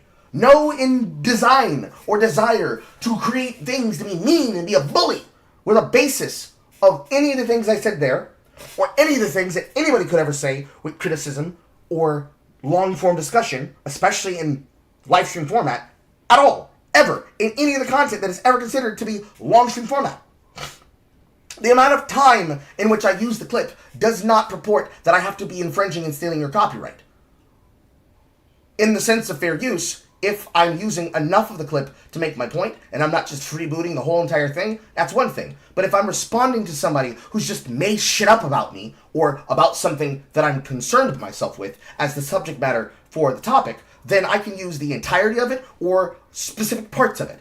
I should be using specific parts of it, but if the entire thing is just me having a dissertation of it, which is to say what JXE did, when JXE criticized Hassan Piker for stealing their work, that itself became the React Harder meta that set the standard of what we all have accepted is the communal idea of the spirit of fair use when it comes towards live streamers and broadcasters doing it in video format or in live stream format, while they are also multi-streaming or even individually streaming on another platform. In the interest of siphoning views from each other and stealing the content outright without ever having to actually pay the proprietary amount, which would be just watching the content from the channel and then giving a shout out after the video's done.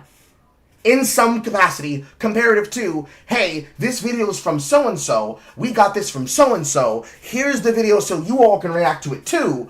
Instead, it's the kind of shit that happened back during the bedroom feminist days of people like Milo Stewart, where clips from shows like Bill Nye Saves the World end up going viral and then become a part of broadcasts and projects long form, like Dr. Rand McCann vs. the World, or specifically for the Honey Badgers, the Ragening, as an example of the times that they were in and that we have experienced and survived that led to the environment and spaces that we now occupy, which is, I guess you could say, a long-form dissertation across the majority of the content that I do and the majority of the arguments that I could make. This shit is literally the basis. It is the foundation. It is the bedrock upon which all this shit stands. You can't fuck with this. And there not, cameras askew again, there not be a consequence. It's unfortunate that the conversation spawns itself in the form of Dark Viper AU, because he's the worst person for it. But, as is the case, this is how shit is. It's cringe. It's dumb. It is what it is. In my opinion, and as well as many others, Chud's video was transformative and could have stood on its own against Dark Vipers, protecting it under the fair use doctrine. Nobody looking for Dark Viper's content is going to head over to the Chud Logic stream to watch it there. That's just not going to happen. He's also abused the DMCA system on other platforms to hide clips of him raging and one clip of him pulling an iDubbbz. Bullshit. Wait. I'm out. I said it with an A. Man, those two sure do have a lot in common. Now that we've established that Dark Viper is a baby with some very questionable takes when it comes to content, where does the empathy come in? Well, other than a recent situation that this video was leading up to, he likes to throw around the word whenever convenient. However, in practice, I really haven't seen this empathy. What I have seen is him clickbaiting people, saying his ex-friend lied about his dad's cancer, which obviously never happened. Although, I think I'm getting a little ahead of myself. To his credit, he doesn't weaponize the term nearly as much as Ian. Speaking of, let's take a break from Dark Viper and check back in on our old pal Ian. Every time I go outside, I look like I've been doing math, and I Before we move on to our central topic, I want to take a brief moment to look at Ian's empathy in action. His original description was a bit vague, so let's try to understand him a little better. As I went over in my first content cop, we saw his empathy in action as he made a hit piece on his best friend of nearly a decade, in which he had a half-hearted attempt at empathy thrown in the end because the guy who rates apology videos told him to add it. But we've already covered that ground. Let's take a look at some very recent examples of his empathy principles. This is something that people get confused about. Empathy, you don't direct it at everything, right? You get a little bit lost if you're empathetic about anything and everything, right? What? People get confused. No, that was you who implied that. Don't get it twisted, all right? I just like can't help myself but like feel for other people's pain and suffering now. That's why people criticize you every time your little empathy meter misfires. If you don't have any empathy to give, there's nothing to give. What are you going to do? You can't always do that.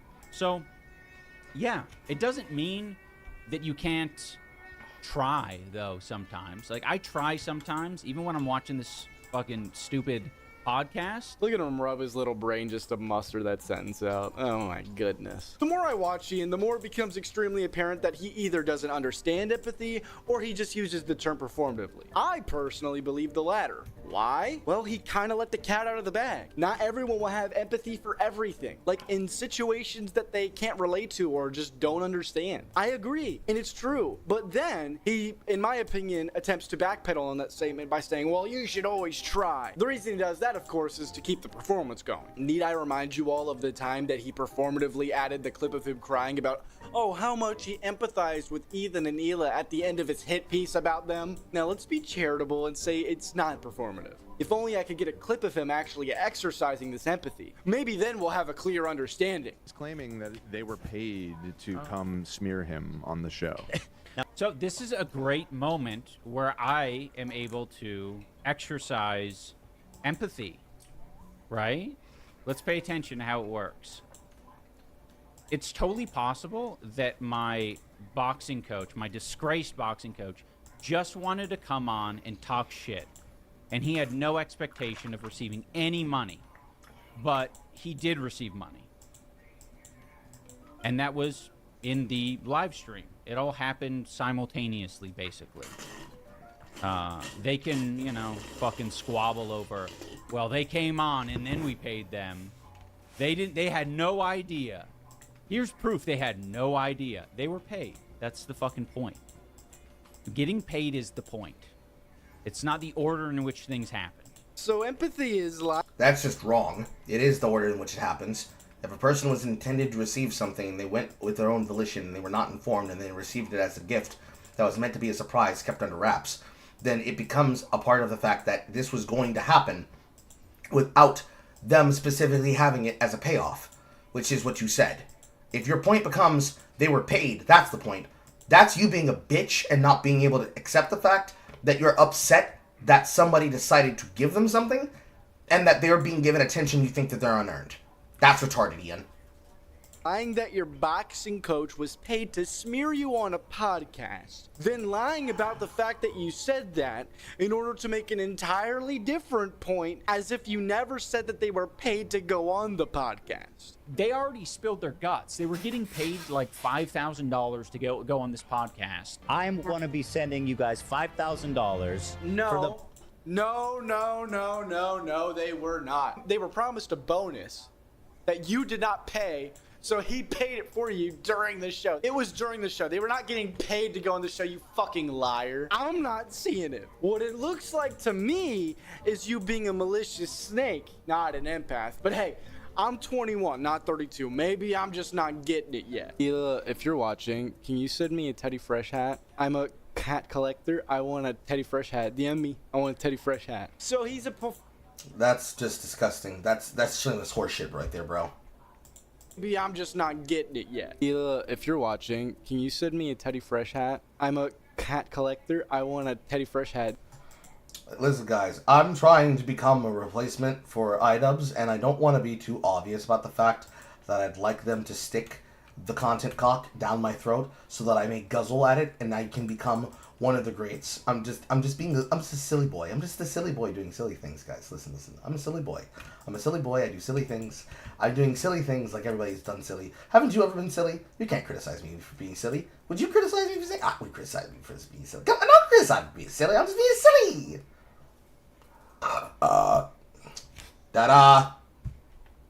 DM me. I want a Teddy Fresh hat. So he's a performative empath. I believe he has empathy. However, I also believe that he uses the term to virtue signal towards people's morals whenever convenient. I think he's a selfish empath, which is kind of gay. I'm gonna be real, this has nothing to do with the video, but I just wanted to point out how funny and empathetic it is that Anissa would jump in front of a train to defend Hassan from sending the might of Zeus to his dog for moving an inch, but was unwilling to defend Ethan and Neela from the allegations that their dogs were shitting all over the floor and giving their kids diseases. One of those claims has a lot more proof than the other. Please just fucking go.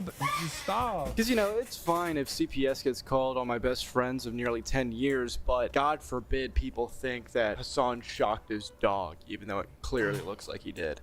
No, it wasn't confirmed Hill Kid. There's no... It was confirmed that it was a fucking vibration collar, or that the dog had a vibration collar, not even that he used it. That's what the dog has. If I publicly said that Ethan and Ela are great with their kids, Ethan and Ela didn't kill their dog, and Ethan and Ela wipe their asses or don't have giardia, or whatever the fucking the prompt is. The only person who would care is me, because I'm like, why did I tweet this out? I'm not tweeting out because I'm not your fucking lapdog. Oh, well, I guess they are Hassan's lapdog after all. We have official confirmation. Not that we really needed it. So now that we've introduced our two empaths, allow me to explain the conflict here. I'm personally of the belief... Just these two? Nobody else? That's gay. 1 second, chat. Dinner time. What? What? What did you fix for dinner? I'm about to get it for you. No. What did you fix? The same thing that I have fixed yesterday. That would be chicken and vegetables. Okay, well, this is what I'm going to say.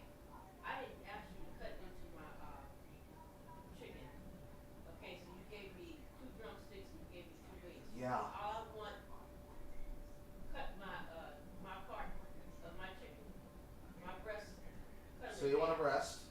Okay, so cut it straight in half, across this way, and across my thighs, and now you have 4 pieces left. Just give me 1 piece of my How hard is it to say that you wanted a breast, mother? Okay, but I'm telling you how to cut it, because I told you last time not to cut my food until I tell you. Uh-huh. Okay, so just give me half of the breast. I should have another half. That leaves me 4 pieces. Appreciate it when you don't do that. Don't tear my food apart like that. Yes, you bought 2 of them. Eat your own.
You are eating straight eggs, no bacon. The fuck are you doing?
Welcome to... Ow, my neck.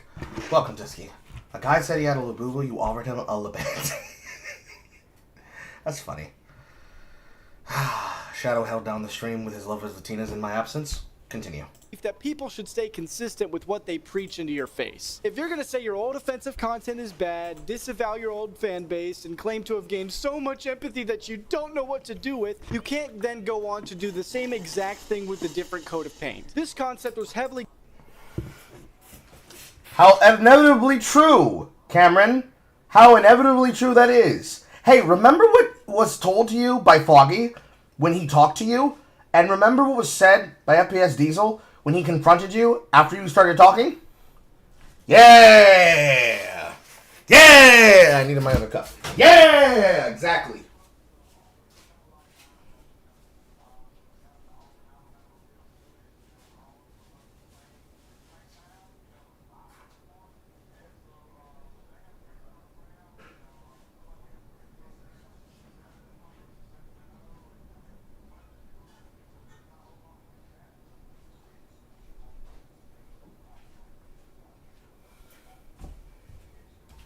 Really, at this point, the caller is calling the smug kettle black, Cameron.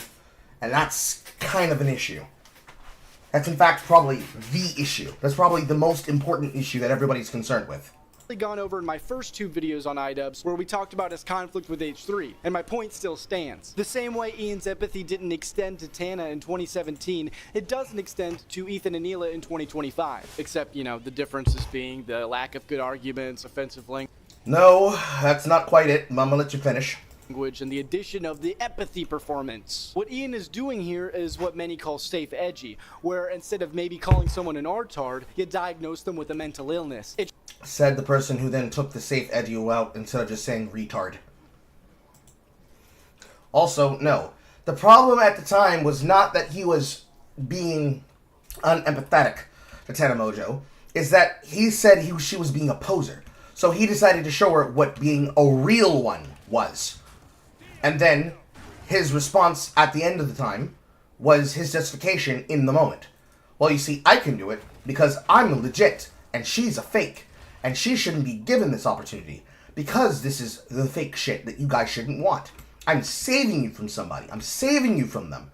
You should be thanking me for saving you from her and her content and her material and her behavior. You wouldn't want to become one of those kinds of people, guys.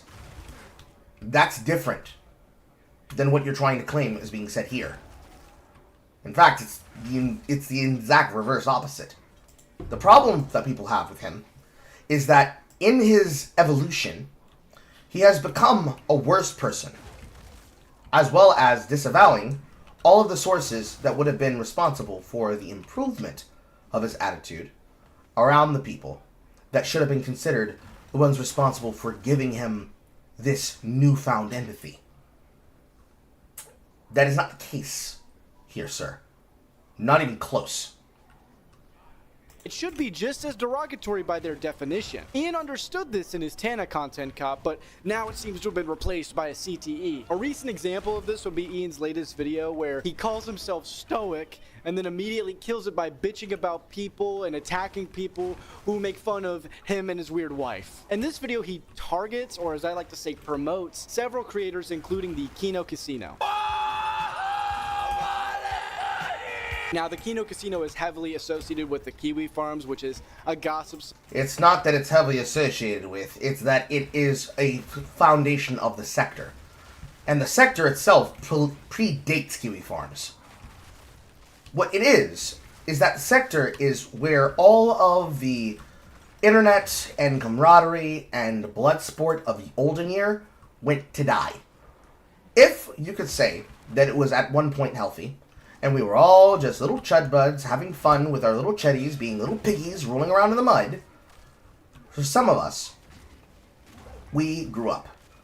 We became adults. We started doing things that we wanted to do, not because we wanted to insult people, and we wanted to be hateful and be annoying. And what, you guys don't have fun here? What? I thought it was America.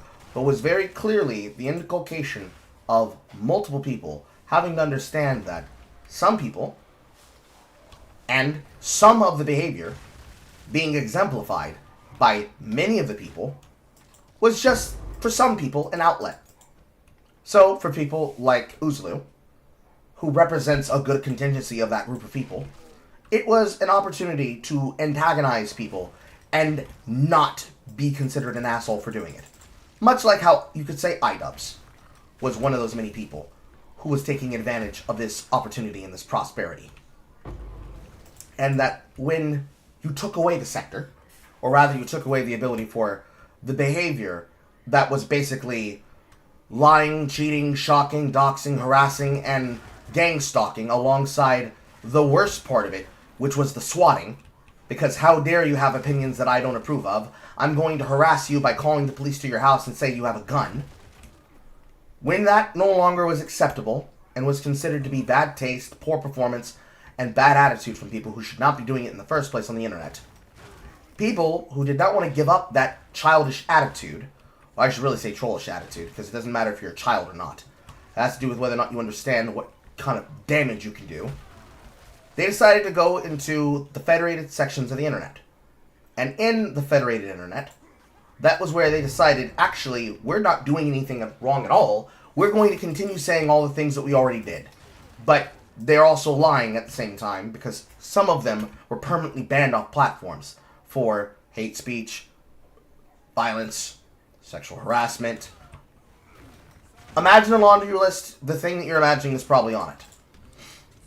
And when it became very clear that they were not willing to give up that edginess, safe, unsafe, or otherwise, it became a font of the generalized view that everything that they wanted and none of the things that they asked for were being given to them. So they would seek out people who would give it to them. And that viewpoint of the sector became the background that was now the attitude of Green Reddit. Green Reddit itself, Kiwi Farms itself, as an ex-farmer, I can tell you, went to shit because it was no longer chuds and judbuds and people of multiple walks of life having fun and just looking at people being assholes and then being criticized for being assholes. No. The problem is that Kiwi Farms slid and became audience captured to people who just wanted to be angry at other people for any reason possible. Because the opinions of Null became the gospel of the website. For the most part. If Null didn't like something, that's what it was. No nuance, no further understanding, no conversation. You're just what they said you were, and you don't have the ability to talk back about it. And if you defend it, you must clearly be a part of them. That's how they started viewing the site. Then it became known as the place where transgenders go to get mocked. Where they invented terminology such as stinkdench, and then obviously I wouldn't say invented, but appropriated and became associated with the word that I'm not repeating. The one that sounds like cartoon. Then from there, especially during COVID, it became a sub-ironic methodology, where the site is known as a place, as a scumbag of dens and hovels of thieves, but they have really good dirt on people. Like, really good. Like, you could use them to research a video if you wanted to. Free content! Similar to the behavior of the Mouthy Buddha when he was monetizing the incel community on his channel for his content. Or what anybody could monetize for an audience. The same way that Shoeonhead once used my content and Poe's content to make a video, the same way anybody could use their content to make a video. But instead of it being a thread that you found on Twitter that then becomes something like a movie like Zola, it's instead the overarching behavior of an entire sphere of influencers in an entire job field now being considered free humor, free base, free opportunity, and free targets. Because of course they are. Some people don't care about that context, but that context is important. Because that's why there are people that are ex-users, but the attitude of the site continues to be the same. They don't care about anything other than how they get to yuck their yum. Anything outside of their interest does not exist. They will ignore it, they will destroy it, they will attempt to bury it, because it is about them yucking their yum. It is not about them having a greater understanding of issues and problems. No matter how much Joshua Moon wants to say that he wants to be a journalist. Because at the end of the day, that's what most of the people inside the sector actually want. They want to be little piggies, rolling around in the shitty little mud. They do not want rules. They do not want admonishments outside the admonishments they already make for themselves. So, while they don't want rules that prevent them from having fun, they do have an internal basis that then allows them to justify why you can't do what they do. And neither the twain shall meet. And if they do, lol, you're just mad that we won't let you do so and so and so and so and so and so and so. And shit like it. So, the sector, not the Kiwi farms, represent the whole of people that are unwilling to bend to that understanding and that dialectic, while at the same time behooving themselves as innocent victims that are just saying, what? I thought there was a great wide open internet. I thought there was a great wide open internet. Who cares if I call them a slur? In the terms of just normal civility, there's not a single thing wrong with what PPP is doing. Nor anti-Warski. In fact, I prefer this era of Warski than race Warski. It was much worse and it was much more destructive to his life. And in the greatest scope, Kano Casino's not that big of a deal. Ish a niche thing. Much like you could probably say, or as I've been told after having done that episode about Pod Awful, that is the case with places like Pod Awful. And things like the dregs of what would be the runner-ups of Crumb Tube and Bread Tube. For what it matters, for what it's worth, these groups, these people, these places, they are not the issue.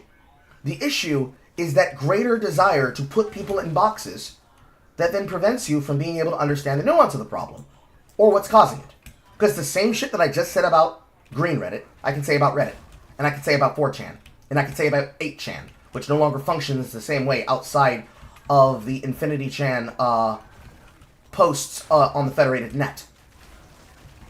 These people want to have the ability to be a part of that sphere of internet again. They want to be able to go back to how it used to be, when people could have fun. But unfortunately, we don't live in the time of Google Hangouts anymore. We don't live in the time of Jem basically setting himself up to get some Asian Gucci. He's married to that woman now, and he's got cancer. The glory days don't last forever. They're gone. They're never coming back. And instead of accepting that and growing up, they want to live through the plot of World's End. They're unwilling to grow up. They're unwilling to change. They're going to fake it till they make it, all the way until their goddamn career ends. And anybody who stops them from living this fantasy, well, they're a part of the problem. They're just lol cow too.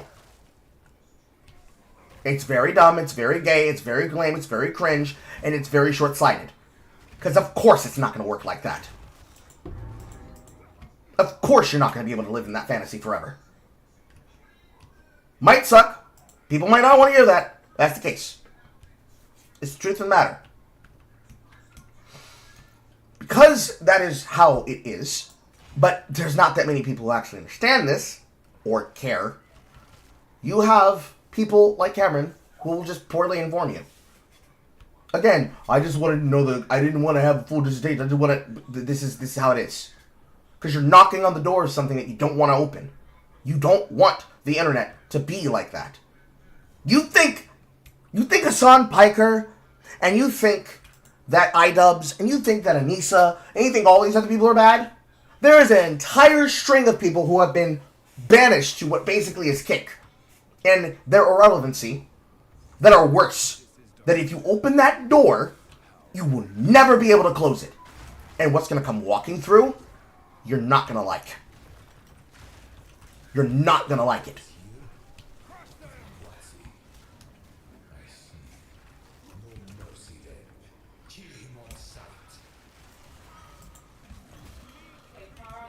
But again, what do I know? I'm just some black guy.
turn. Mental reset. Their definition. Ian understood this in his Tana content cop, but now it seems to have been replaced by a CTE. A recent example of this would be Ian's latest video where he calls himself stoic and then immediately kills it by bitching about people and attacking people who make fun of him and his weird wife. In this video, he targets, or as I like to say, promotes several creators, including the Kino Casino. Now, the Kino Casino is heavily associated with the Kiwi Farms, which is a gossip site, or in Anissa and husband's case, the opposite of the H3 snark. Ian has made his opinion on the farms very apparent in that he is not fond. Yeah, they're snark-brained. Everyone's snark-brained. Oh, this is a snark talking point. This is a snark thing. These freaks are on fucking Kiwi Farms and all these legitimate stalker websites. They are on them. He attempts to make this point in the video. Pause. It would be remiss to not mention that all of the people that are usually the snarkers of people like H3 are also themselves snarkers that are taking from these websites, which is why I said what I said. They're all a part of the problem because they're all engaging in the behavior, and they're unwilling to take exception and understand that they are responsible for creating the issue in the first place.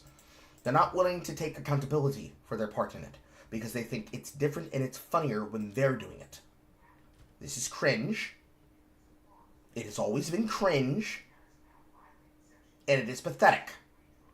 That online bullying is a problem, and tries to call out one of the hosts of the Kino Casino, PPP or Ashton, for saying that when you overshare online, people are going to make fun of you for it. Because you shared it online?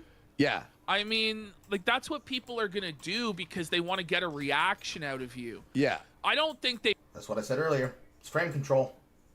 They probably even really believe the stuff that they're saying, but they know because it's extreme and, like, edgy that it will cause you mentally spiral like this. So that's why they do it. Now, I'll say it. It's good advice, but Ethan's... And this was what I then said on that video where iDubbbz then coped about it, saying, what do you mean, people? You mean you. Of course he means him. But the thing is at the end of the day, they don't really care that much about it. They care more about your reaction to it. Which, yeah, duh, forehead, obviously. Like, it's not fucking rocket science, bro.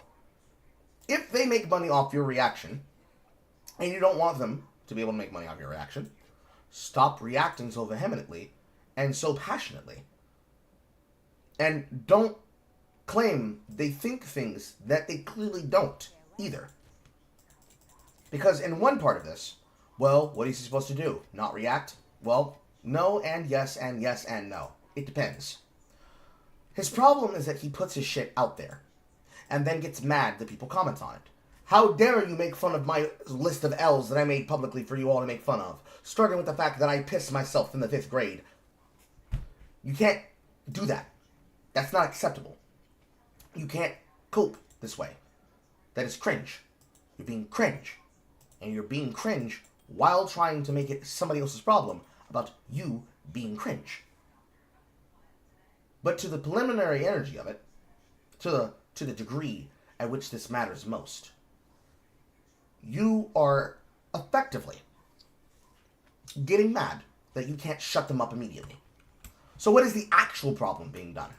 Well, as somebody who knows exactly what that feels like, and can tell you how to counter it, the problem isn't reacting. The problem isn't commenting. The problem isn't speaking to the energy of what's being said and done. It's not discussing things. It's not reacting to stuff. It's that they are typecasting you as a type of person who then demonstrates that you don't deserve to be understood or listened to. That's the problem. That's the issue. That's the key crux of the spirit of the issue. You cannot spurg and then expect people to take you seriously. For them, if they want to see it as an infinite money glitch, similar to that as the Twitch infinite money glitch, they are making money not off of you, but off your behavior. To stop them from monetizing your behavior, you need to learn how to communicate in a way where you are not clearly picking and choosing ways that you have behaved before in the past being unacceptable now because you have pulled the ladder behind yourself. So, in this capacity,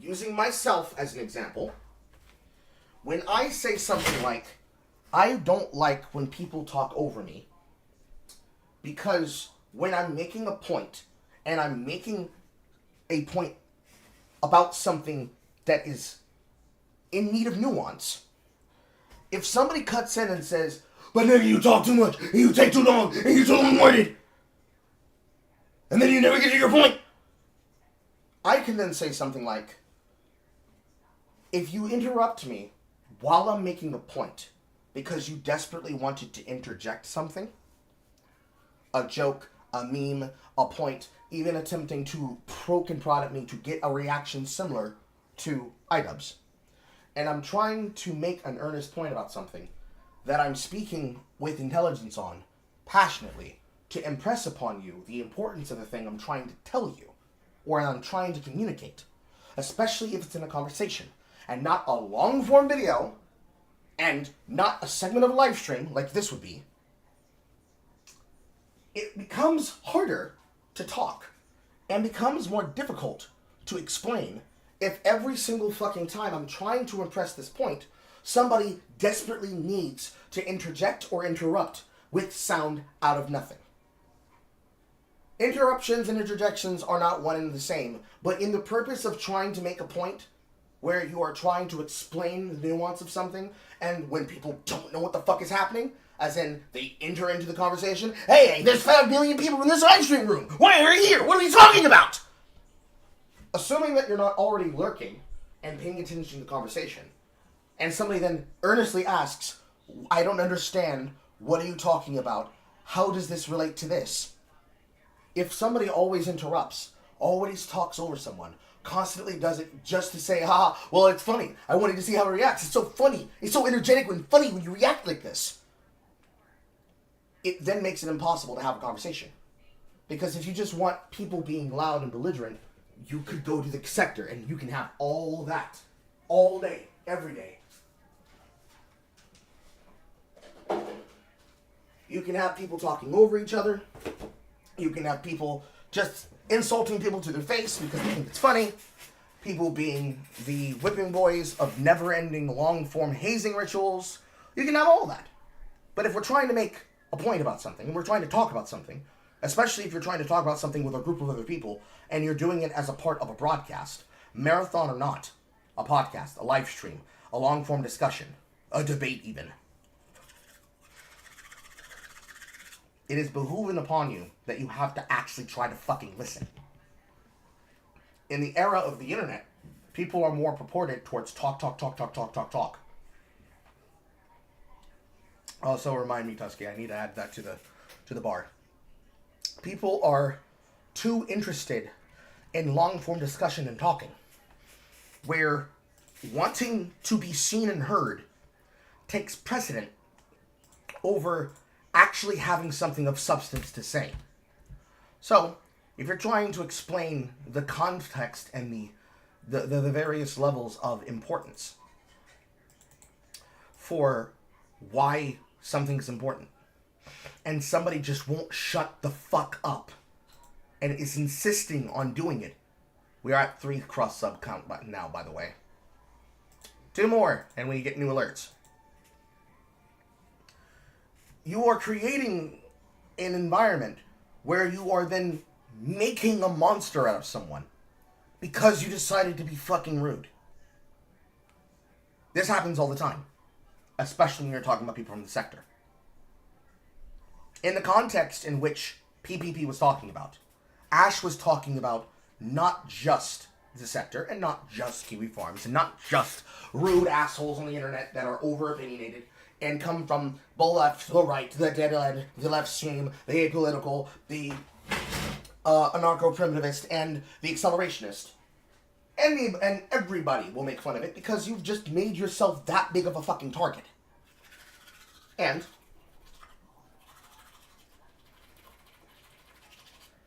as apparently is the opinion of iDubbbz. He thinks that Redditors and green Redditors are different.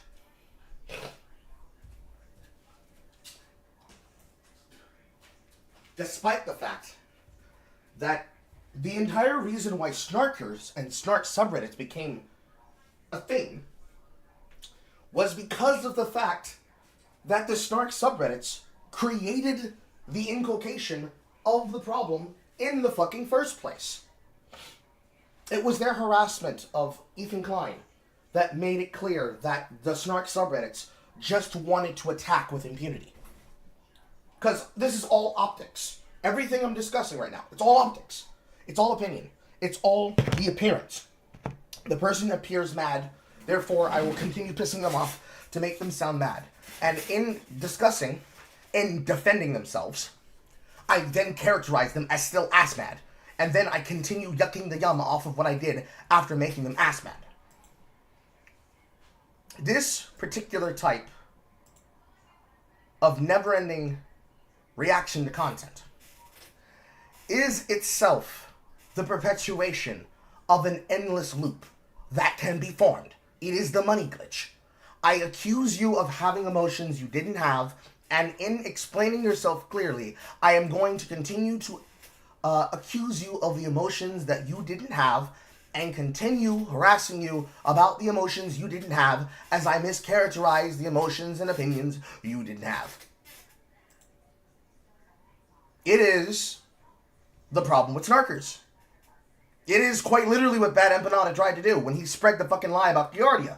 It is the reason why Ethan being fucked over and backstabbed by Ian was a problem. Ian sided with people who are themselves basically never-ending snarkers.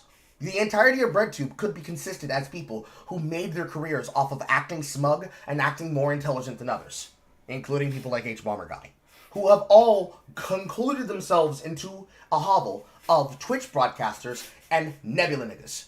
And the Nebula niggas are always doing this. They are always snarking. They are always being hypocritical. They are always taking tongue-in-cheek and acting like they are above and holier than thou.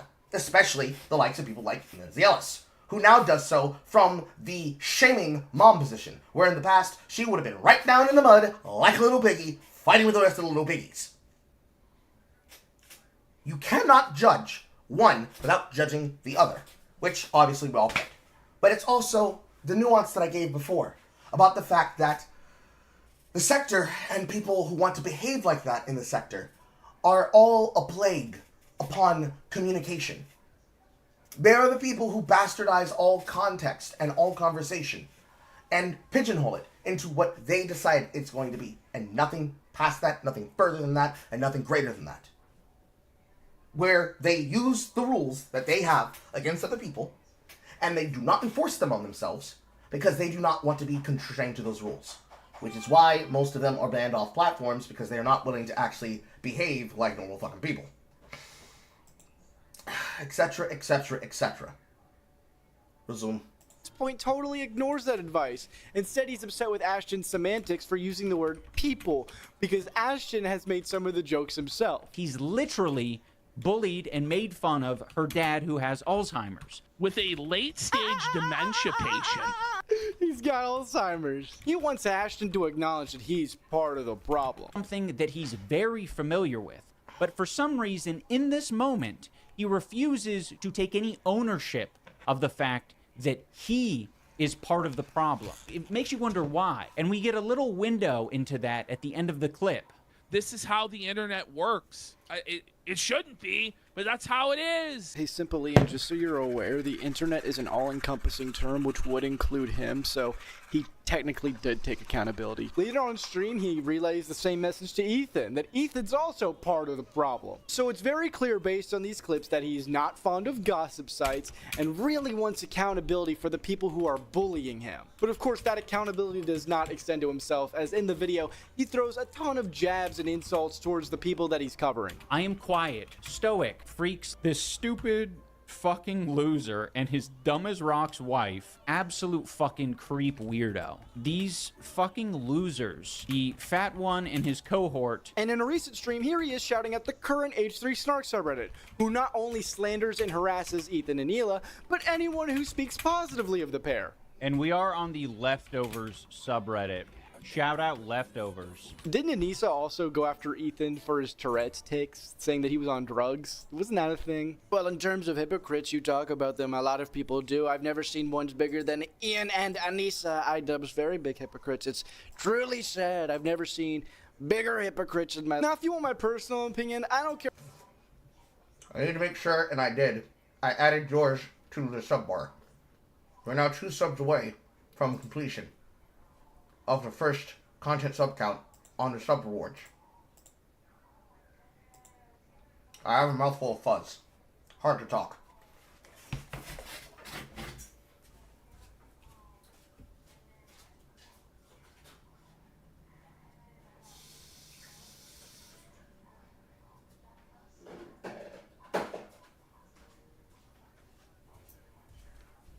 My mouth felt icky.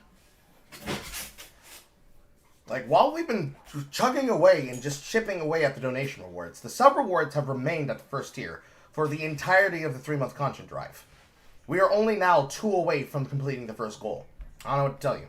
People prefer giving me money than subbing.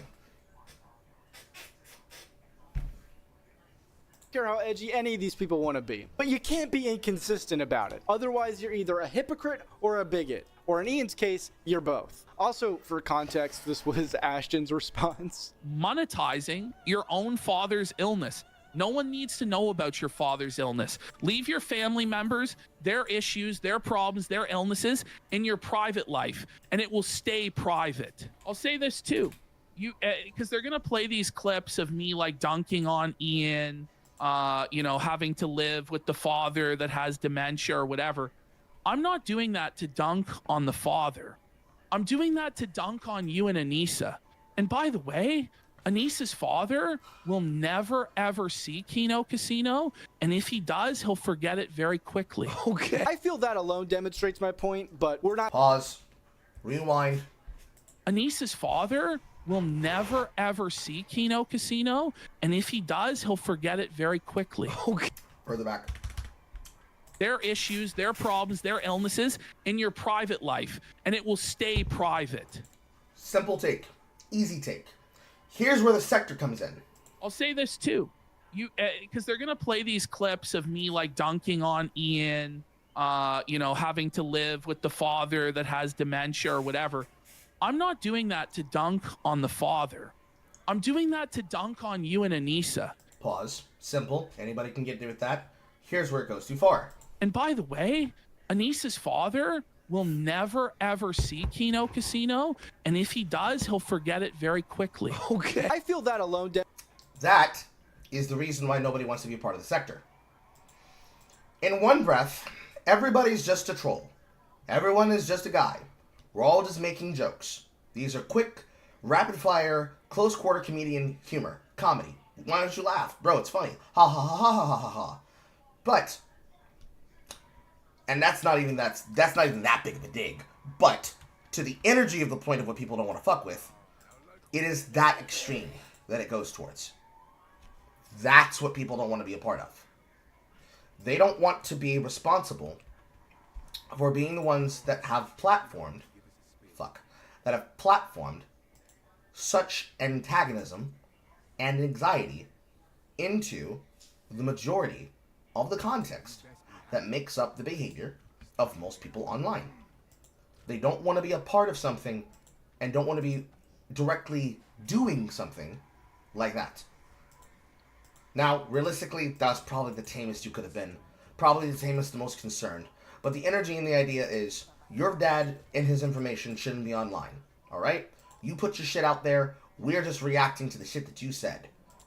However, just like snarkers do, not just Kino Casino, not just others like Kino Casino, but all snarkers, it doesn't just stop at, alright, I'm making fun of you, I'm making fun of the others, it is what it is, blah, blah, blah, blah, blah. No, you gotta go 10 steps further. Gotta go 10 tones down, 11 tone down, 10 tones down. It doesn't just stop there. It keeps going and going and going and going and on and on and on and on and on and on and on and on and on in its own way until it continues towards, hey, bro, it's just a humor. Like, I don't understand what the problem is. All we said is that your dad is going to forget the fact that we made fun of him, and also the only reason why he knows about it is because you're showing it to him, so he's going to have to be reminded about how we're owning you every day as you keep talking about it endless, relentless. Come on, bro. Like, what did we do? What did I do, bro? Like, bro, I thought this was a free country. This is the part that people are not willing to cope to. Because it doesn't just end with one group. And it doesn't just end with one person. It just keeps happening. Over and over again, it'll keep happening. And if you have a problem with it, well, you're just a pussy. You can't deal with it. You can't handle it. Etc., etc., etc., etc. Personally, I think that's lame. I think that's lame and I think that's lazy. As most people do, which is why the sector's not popular. In terms of mainstream appeal. The same kind of things that you could probably hear and see amongst things like Friday Night Tights, or Every Friend Pause, if they choose to make jokes there, or any other channel like Friday Night Hypnosis could do something similar to this. But the energy that I'm speaking to is basically what people were not willing to do during the situation involving Tales of Kanzaria and the creator Abu Bakr Salim just being constantly made fun of for being African. That is the level at which people say, no more. We've gone too far. This is too much. And most of us are in agreement with that being the case. The sector, and people like the sector, and people like iDubbbz, not so much. Because the merciless joking is always acceptable until they become the target of the joking. It's also the ability of having scope. If I'm going to go after someone, I'm going to make fun of somebody. I'm going to make fun of them and only them alone. Other people that are not responsible for that and not included in that should not be in the scope of my attack. But if they get involved in the context because they involve themselves, that's one thing. But it's about the fact that they don't care who they hit. There is no scope to a snarker. There is no scope to a farmer. The target's always acceptable all the time because we hate them. Very gay. It's very gay. Demonstrates my point, but we're not done yet, and it'll get a lot darker as we continue. But first, I need to take a little trip to a land down under. It's time for a viper hunt.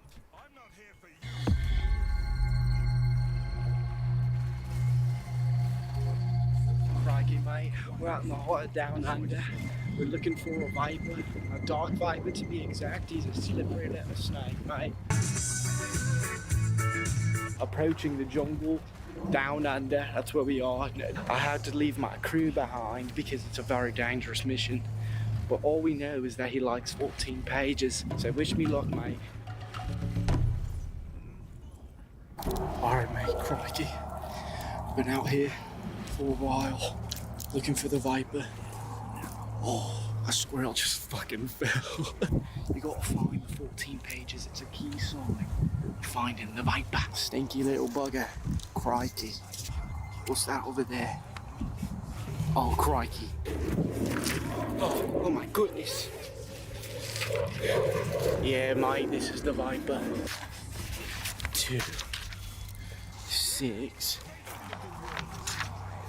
8. Are you really trying to do a parody of Slender the 8 pages, bro? Oh, what a goober. Oh, what a goober.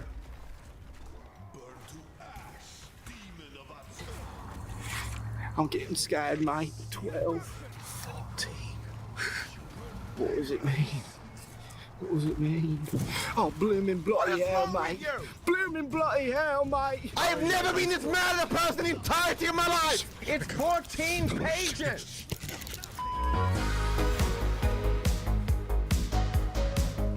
I have a confession to make. A brave take that even the strongest of men could never say. A take that even has Jesus a little shocked. I don't like politics.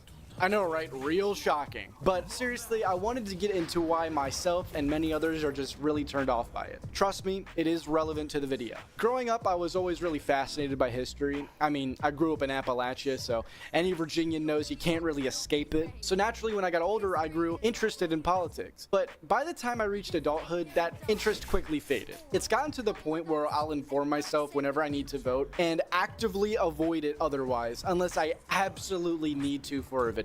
And there's a very simple reason for why that is, and I think many people can relate. With the rise of social media, the political landscape has become a war zone of hell. Many people are now more radicalized into their positions and are secluded into their own echo chamber of their ideas because the algorithms are designed to feed them what they like. With that very And that's part of the reason why the pipeline that used to not exist during 2014 that was always spoken about, the alt-right pipeline, the alt-left pipeline, the Gooner pipeline, the retard pipeline, etc., etc., etc., the normie pipeline, etc., etc., all of those things actively exist now.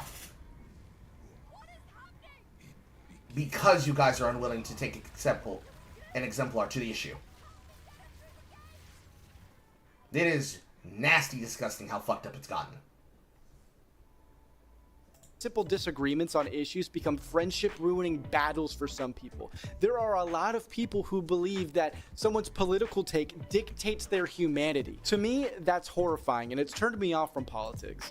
And on top of that, I'm a content creator, okay? My job is to make entertaining content. That's it. I'm not a pundit, I'm not a political analyst, I'm a dumbass. And I don't give my political opinions for that reason. And if you expect anything else out of me, that's hilarious, and you're not getting it. Like, do you really need your take on fucking immigration or climate change to be validated by the dumbass who runs in the bushes for content?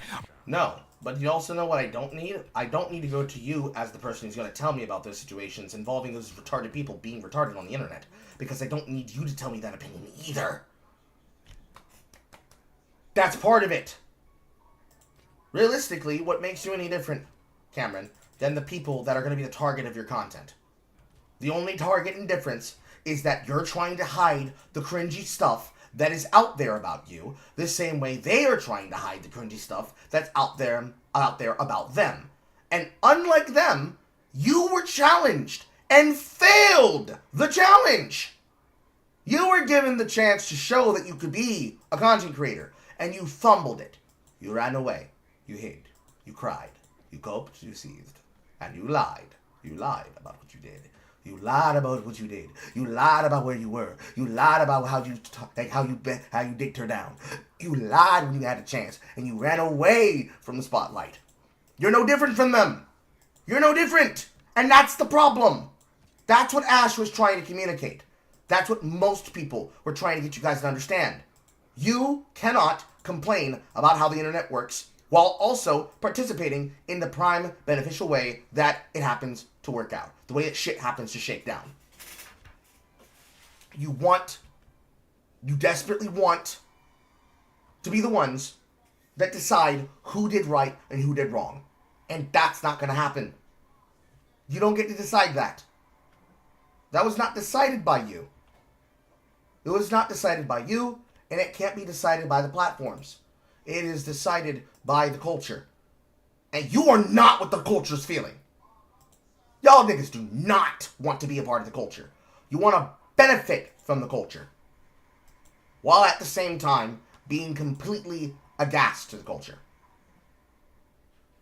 You want to be popular and seen.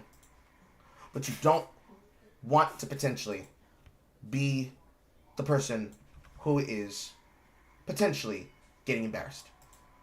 You're not willing to roll with the punches. You're not willing to take the shit on the chin. Even when people put your nose in it, as a way to teach you, hey, you can't control the news story. But you're doing that thing where it's like, you're trying to act like Tectone. Like, bro, you don't need to come to me about your political takes, but you know what you should do? You should come to me about all the other shit too. Like, I understand you guys don't want to be told what you should think and what you should say. That's cringe. So instead, I'm going to tell you what you should think and what you should say, but I'm going to do it based. I'm going to do it based. The way I'm going to do it is so based that it's completely fine. It completely changes the fact that I am doing the thing that I say should happen, but I've done it in a based way, and now you can be on my side, guys, right? Right? It's pathetic. It's really dumb. It's really embarrassing. Because then when people find out that you were challenged and you were put on the spot and you ran, who you gonna lie to? Not me. I saw you do it. I saw it live. I was there. You can't then turn around and say, well, you shouldn't listen to people like that. He's just a hater. No, I could care less. What I care about is the consistency. Like any person should. Because if our based content creator is willing to act just like the thieves, scoundrels, and vagabonds he wants to criticize, then what hope and help is there for anyone else on learning how to do it the right way? They can't get that help and they can't get that advice from you. Because you're unfit. You're not allowed to be here. You can't habla. And the fact you can't habla de inglés is the point.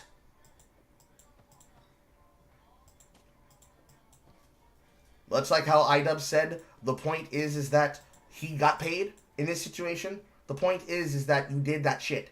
And then you're basically trying to talk smack in a place where nobody can reach you or touch you. Or where you believe that you are to be untouched. But we gonna touch you. I will touch you.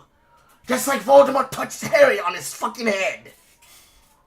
Not just me. Foggy too. And SBS Diesel. And anyone and everyone that could be able to get involved.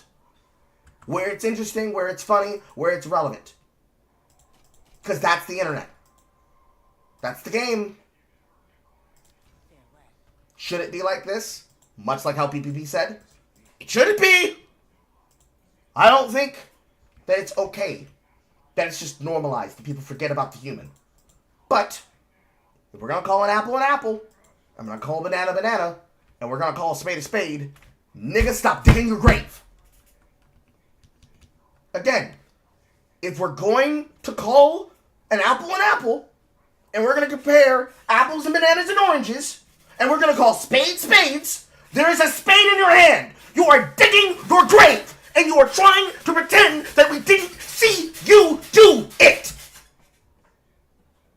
And me, one of those big mouth, big lipped, over opinionated niggas like Jay, when we see this happen and we say, hey yo, don't you remember the last time you did this? And you like, nigga, shut the fuck up. No. Remember, everyone was there. You were there, and he was there, and he was there, and he was there, and you were there too. And you were getting your ass spanked by that one guy, by that one Italian weenie. Yeah, I remember. And then you ran away crying, mad, because you got insulted by him, and then his boss came out, and then you were mad at him because you were on camera, and you admitted to some shit that you didn't want to admit to. Yeah, I remember that. Somebody pull up that clip. What are you going to do? Based on what you did then, you're going to run. And then you're going to run back to your community. And then behind your gilded walls, in the fortress that most content creators are putting themselves in, you're going to cope. You're going to cope and seethe and cry. And say that the L that you took was not the L that you took. Actually, it was a dub. You're going to get angry about how the system works while trying to benefit from the system. You would be like a fucking gambler. You'd be like somebody trying to participate in like the fucking content that I'm playing right now. Oh man, when I pull the lever and I get what I want, I'm so happy. This is so great. Everybody should do this. Dang it. Dang it. Fuck. This shit's ass. This is cancer. Why would anybody do this? Oh man, I got all these views and all these subs. I guess this system is good. When it works for me. A wink. Just call a spade. Admit. Confront. Do a tell-all. Tell us about how good it was. Don't do that. But, like, what are we doing? What are you doing? I know what you're doing, but tell the audience what you're doing. Use your own words. It's important, bro. You gotta accept it. Are you that insecure in your beliefs? On the occasion that politics do come up on this channel, it's because it's tied to a situation It's because it's tied to people that you're talking about. Not a situation to people who have made their life politics. And when you do that, people are going to take your standards you're using to criticize them, and they're going to look at you. You're like halfway to becoming the Act Man. The only thing you're missing is the pivot. Technically, you would have already pivoted, because you try to set yourself up as a replacement to iDubbbz. So you would already have to be some type of centrist. If you start pivoting away from the political content, but you keep talking about political people that are involved in drama, people are going to look at you and they're going to start asking yourself, okay, so what's acceptable, what's not? And then when they start looking at the lines that you're crossing and the lines that you're willing to cross and the lines that you try to avoid, they're going to notice you painting inside the lines to some degree. And then when somebody starts pressing you to the point where you can't avoid them, you're going to have to start declaring them as something that they're not. If it were me and I was the one in Foggy's position, boy, you would not be hearing the end of this shit. Oh, you would not be hearing the end of this shit, because it'd be really funny. Because how are you going to be this big-mouthed and big-lipped about everybody else, but when it comes time for you to talk about yourself and your problems, you can't talk to this shit. It's like it didn't happen. Etch-a-sketch, I did not do the cringe you saw me do. There is no proof of me having gone to a girl's house after being a part of an investigation involving her and having sex with her during what is effectively my summer vacation. You did not hear about that on the op block. That never happened. That never happened. That's not going to work. It's not going to work, bro. It's not going to work. covering, and I've unwillingly had to learn about it. Anywho, that's my rant. Back to the video.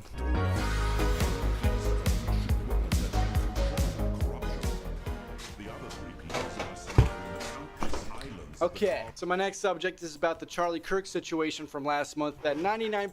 I'm out. Man, you guys don't need to be hearing about my opinion about this political situation. So let me state some of the worst political situations that could have happened, like an assassination of a right-wing figure. I'm just talking about the situation that happened, guys. I'm not trying to talk about him. I'm just trying to talk about the situation that happened.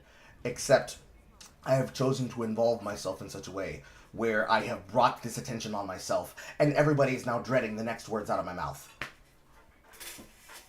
Meh. 0.9% of you are probably aware of. Who can forget the autism announcement at the funeral? Nevertheless, I'd like to provide the context and share my perspective, as the internet is quick to forget. As a quick aside, I'll be the first to tell you that there are several things I disagreed with Charlie Kirk on. I've also criticized him and his format several times on stream. However, that does not justify what happened. So to recap, on September 10th, 2025, at Utah Valley University, conservative influencer Charlie Kirk hosted his first event of his American Comeback Tour. At these events, he would often debate audience members, primarily college students, who disagreed with him. These debates were part of his Prove Me Wrong debate series, and this event was his first of many planned tour stops. Around 3,000 people attended the event, crowded around the amphitheater where Charlie was speaking. The crowd primarily consisted of college students aged 18 through 24. Others in attendance included younger teenagers along with their parents, faculty, and other off-campus individuals. It is also rumored that Charlie's wife Erica and their two children, a 1-year-old and a 3-year-old, were also in attendance. That's not rumored. They were. We have them on tape. Why are you saying this like this? It's almost like you're trying to be very, very particular about the information you say. I wonder why you're doing that. Seemed to be going to plan. However, as many of you know, things quickly took a dark turn. At around 12:23 p.m. Mountain Time, while Charlie was debating the second speaker, a single shot was fired from the rooftop of a nearby building, striking Charlie in the neck. Due to the bullet likely hitting his jugular vein, an intense fountain of blood quickly poured from Charlie's neck. Why are you describing this like this? Oh my god, you are doing this in the worst possible way you could possibly describe this event. Why are you choosing to be so explicit?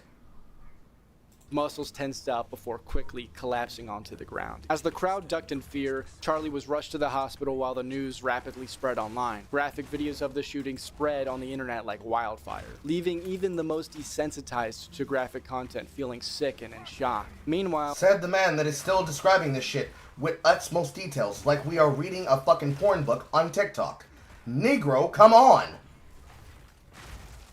in the hospital after multiple procedures, including emergency surgery to save his life, Charlie Kirk was pronounced dead. President Trump announced his death on Truth Social, but the truth of the matter is, Charlie Kirk was likely dead before his body hit the ground after being shot. To put it mildly, the country was in shock. I'll speak for myself and say I was even pretty shook up by this. My entire day just stopped, and I felt physically ill after seeing the graphic videos of the assassination. Prominent figures in the political space were quick to condemn the violence. Other conservative figures were in pain, and other polarizing figures were in fear. However, there were also a good chunk of people who were very happy about the news, cheering, dancing, and raving over the murder of a 31-year-old father. I want to make this very clear. You don't have to like Charlie Kirk. You don't have to agree with or like what he believed.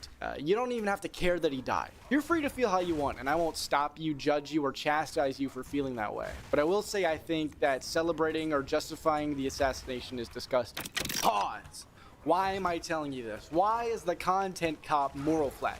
Well, it ties into our key topics today: empathy and the freedom of speech. Let me explain. I think you should be able to joke about or say whatever you want within reason. Now, I'm no free speech absolutist. That historically has led to degeneracy. I'm looking at you, YMS. However, when it comes to jokes, I think everyone has... See, I mentioned the guy that likes to fuck dogs.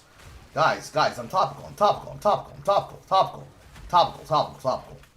the freedom to have some dark humor. With that said, you also can't be a pussy about it and try to What did I just say? What did I just say? What did I just say? Literally, what did I just say, bro? What does that have to do with anything? And why are you choosing to waylay that into anything else? What's wrong with you, Cameron? Again! Carl, proven right. Yet again. The dominance of the Carltopia continues to be the HOA growing, floundering. God damn! moralize it or hide behind a virtue signal. Because those who hear Which is effectively what you're doing! joke are free to criticize you for it and feel disgusted. So don't try to shield yourself from criticism with moral arguments if you're gonna claim dark humor. That's what makes the First Amendment beautiful. It's the checks and balances of freedom of speech within the human condition. Same thing goes with political debate. People have the right to safely express their ideas and get scrutinized for it. This should have happened with Charlie, but that's not what happened. So when people have certain stated principles or morals that they disregard all in the name of dark humor or the virtue signal, I'm free to call it out. Which is exactly what I'm going to take a shot at doing. I need to change my vocabulary. Which is exactly what I'm going to do today. A little over 5 hours after the death of Charlie Kirk was announced, while, the body was still warm, Dark Viper AU took to Twitter to give his hot take on the whole situation, saying, "It is morbid." Because that was a thing that he did, retardedly. Ironic that the best way to honor a man who said empathy is bad and gun deaths a necessary cost is to feel nothing at his death. Empathy would betray his philosophy that we ought to show a brutal disregard for the well-being of anyone unlike ourselves. I'm glad you chimed in. Everyone knows that Australian GTA speedrunners, who are also giant crybabies online, are the best source for American political analysis. Look, there are multiple things wrong with this post. First of all, Dark Viper would be the first person to flip his shit if a dark joke was made at the expense of himself. In fact, he actually does that with the 14 pages meme. That's not a dark joke. That's people insulting him and treating him like a lolcow.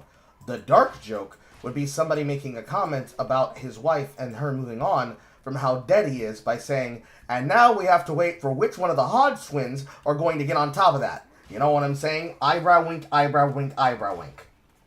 And the alternate dimension where Carl makes that joke and does not explain the fact that the humor is supposed to be, is she going to turn into a coal burner like the rest of the degenerate right?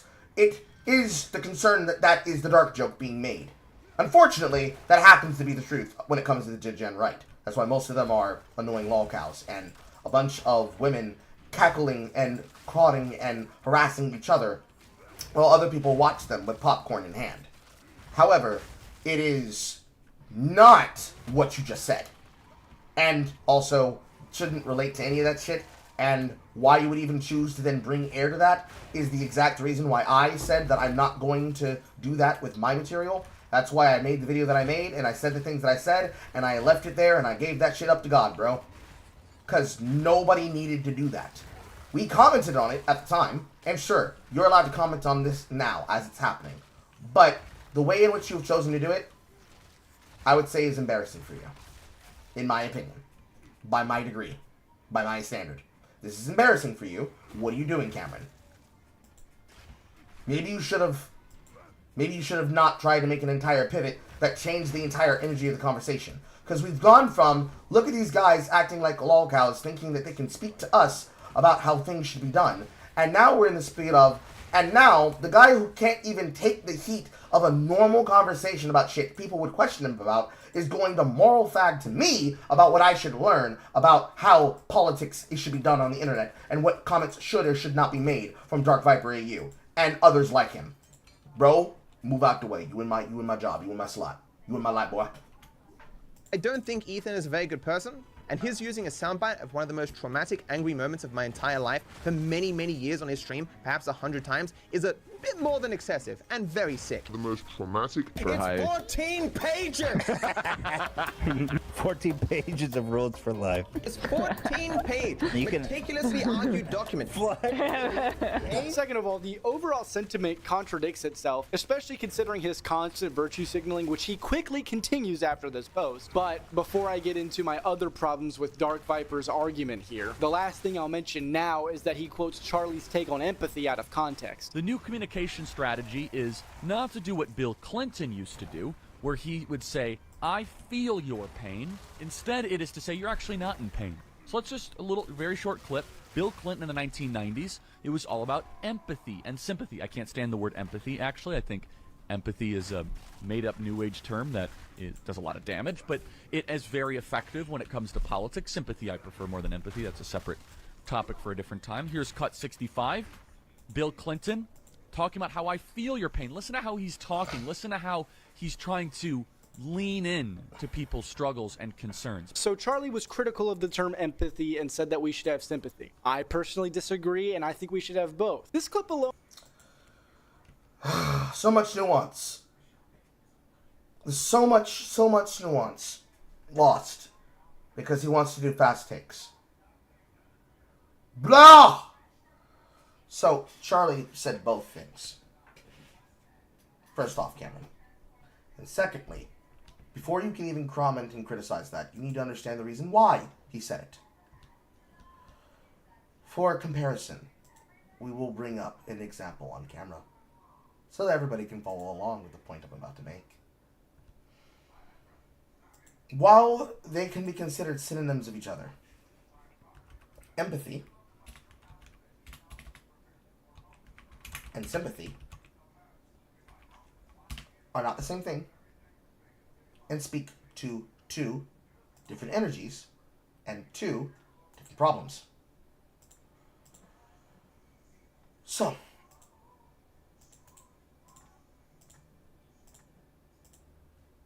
when it comes to sympathy and empathy, when you are sympathizing with somebody, you are trying to feel. And when you are empathizing with someone, you are trying to still feel, but it is much more... The good word to use here would be intimate. So, empathy is based on feeling, and sympathy is based on thoughts of feelings. You could say that it's logos versus ethos, but one is more mental and one is more emotional. So, if a person says, I think you should have sympathy, how can you make fun of him in a time like this? Don't you think you should be sympathetic to these people? The shorthand answer would be, yeah, I could be sympathetic to somebody, but I do not empathize with them. What does that mean? Example, using it in a sentence, while I can sympathize with how Ethan Klein feels, it would be very hard to be empathetic if he did not start understanding exactly the people he was next to as a left-wing figure were responsible for a lot of the problems that envelop most social dynamics on YouTube. And, using it again in a sentence, while I can sympathize with iDubbbz and how he feels, feeling like he's being picked on unfairly. I do not empathize with him, as I know this is just a ploy to get people off his back. The same way that while I could sympathize with people like Shark03, with people like Cameron F305, with people like even Cy Scribbles in the drama that she's engaged in with the social shit going on between her and the members of the Opera Block, I find it hard to empathize, not just through difficulty of understanding, but various levels of you know what you're doing that happen to be involved in the deeper concerns of the problem at whole, and by large, and the arguments that a person could use consistently on those problems. Because people are not necessarily going to be honest, especially if they're looking to use your emotions against you. When people talk about trying to use sympathy, they use it as a shaming tactic to silence you from asking questions. Because how could you try to mentally think about all of this stuff when you should be more importantly concerned with how they feel, and you should try to answer and speak on and relate to how they feel? The simple answer is that if I allow someone and how they feel in something to override the common sense questions that I should be asking, I'm setting myself and others that might listen to me up for failure, because I'm not giving them the information that they need in order to fully resolve and understand the situations they are going to find themselves in. So, people, as we discussed before in other broadcasts, have suicidal empathy and suicidal sympathy. Mostly, it's the suicidal sympathy that's the problem. Both can be an issue when you use them poorly, but to the concerns at which it most matters, it is the concern of the suicidal sympathy. They're not interchangeable, for one. But the desire to let people make you feel bad until you just stop thinking and having common sense to recognize obvious shit that should not happen, you should not be okay with, and you should be capable of calling out. You can't, because you have been disarmed. You can't be able to address an obvious concern and an obvious problem, because you can't say that, you're being an asshole. Many people have been taking Charlie Kirk's statements out of context to then justify their ability to discard their sympathy and empathy. Doesn't matter if it's one or both. They try to forget themselves for both because they don't want to care. Sinful, no matter what way you look at it, or no matter what way you explain it and try to understand it. It's wrong on the face of it. And they know this. They don't care. They don't want to care. They want to be able to forget themselves because they're more concerned with making the jokes and making the humor and victimizing other people with their form of suicidal empathy and their arguments for why they should be allowed to do the jokes and make the comments and say the things. Because it was never about the empathy. And it was never about understanding the situation. It was never about those things. It was about the fact that I can make my jokes at no pause, at no whims, and I have an easy explanation for why it's okay I do it. For the left wing, it is socialism is no house. Or I guess because of Colorgate, ownership and being responsible for the content happening is win no shock collar. But for whatever it matters for, in whatever way it's used, it is not the job of those individuals and people with them to decide what is acceptable and what is not, especially when they are being facetious for the purposes of justifying it at a later date, so they don't have to actually address the problems other people would have with an issue. Because that's just become what people do now. They just are shitty. And then in the process of being shitty, they will make excuses to say why their shittiness is okay and your shittiness is not. To the degree of inviting in a monster or a villain or an enemy that would then destroy you from the inside. It's more common with sympathy, but empathy is the word that many people use because it's just easier. Easier to understand, easier to behave, blah blah blah blah blah, blah blah blah, blah blah blah blah. To that degree, Cameron, you should have not even brought up this subject. Because you're not doing it any justice.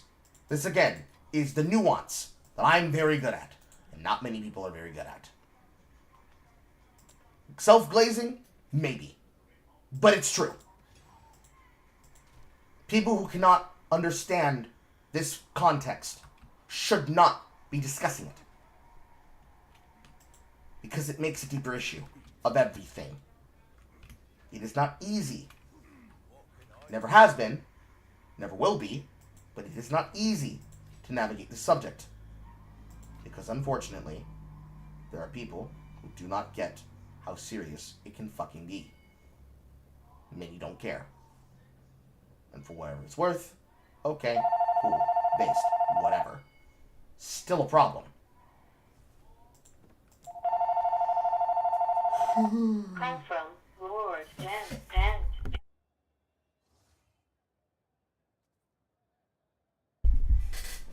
As far as it goes, with empathy versus sympathy, the simple point is that you need to be concerned when people are trying to emotionally manipulate you.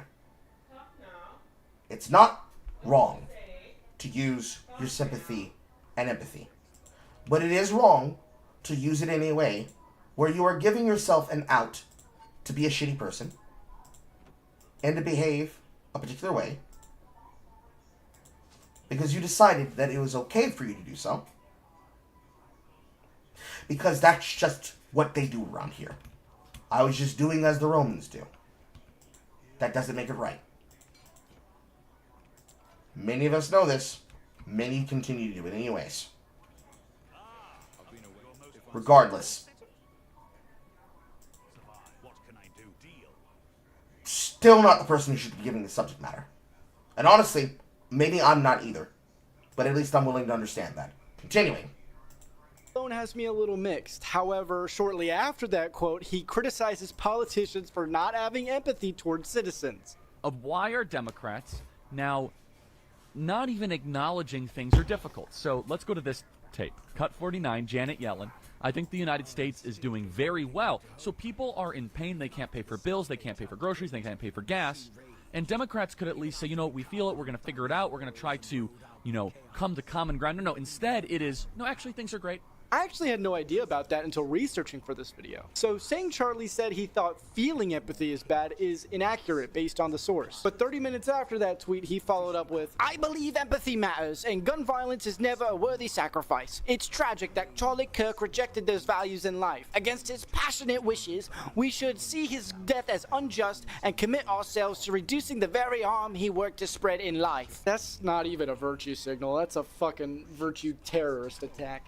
Good God. So he does this classic backpedal but double down maneuver, where he ignores the fact that he originally said that we should feel nothing at his death. Now adding this new sentiment that we should be the bigger people and show some empathy, while also doubling down on his empathy lie. That sentiment was short-lived in true Dark Viper fashion, as not even 3 hours later he keeps going on and on and on. If you care, pause the video because I ain't reading all these out. But the general sentiment of the— So why talk about it if you're not going to give the nuance on the subject matter?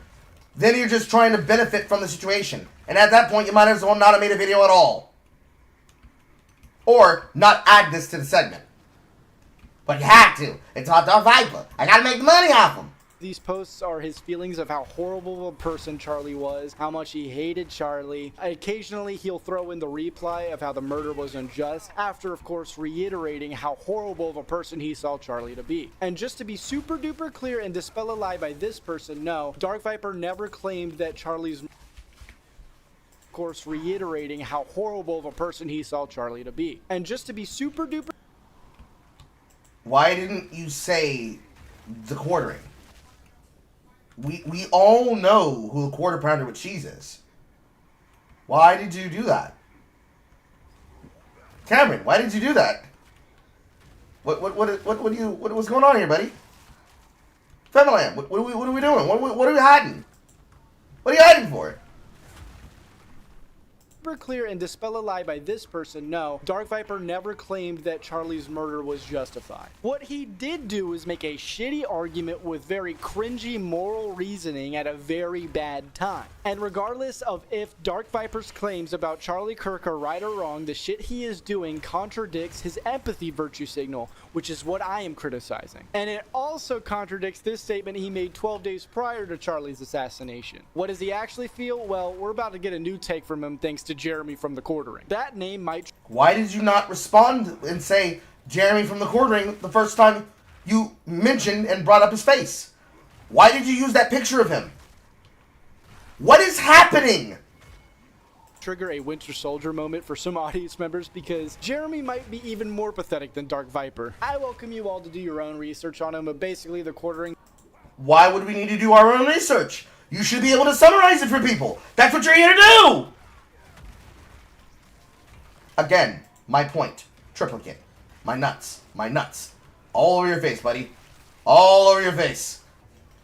In your eyes. In your ears. In your lungs. Nice. In your eyes. In your ears. In your lungs.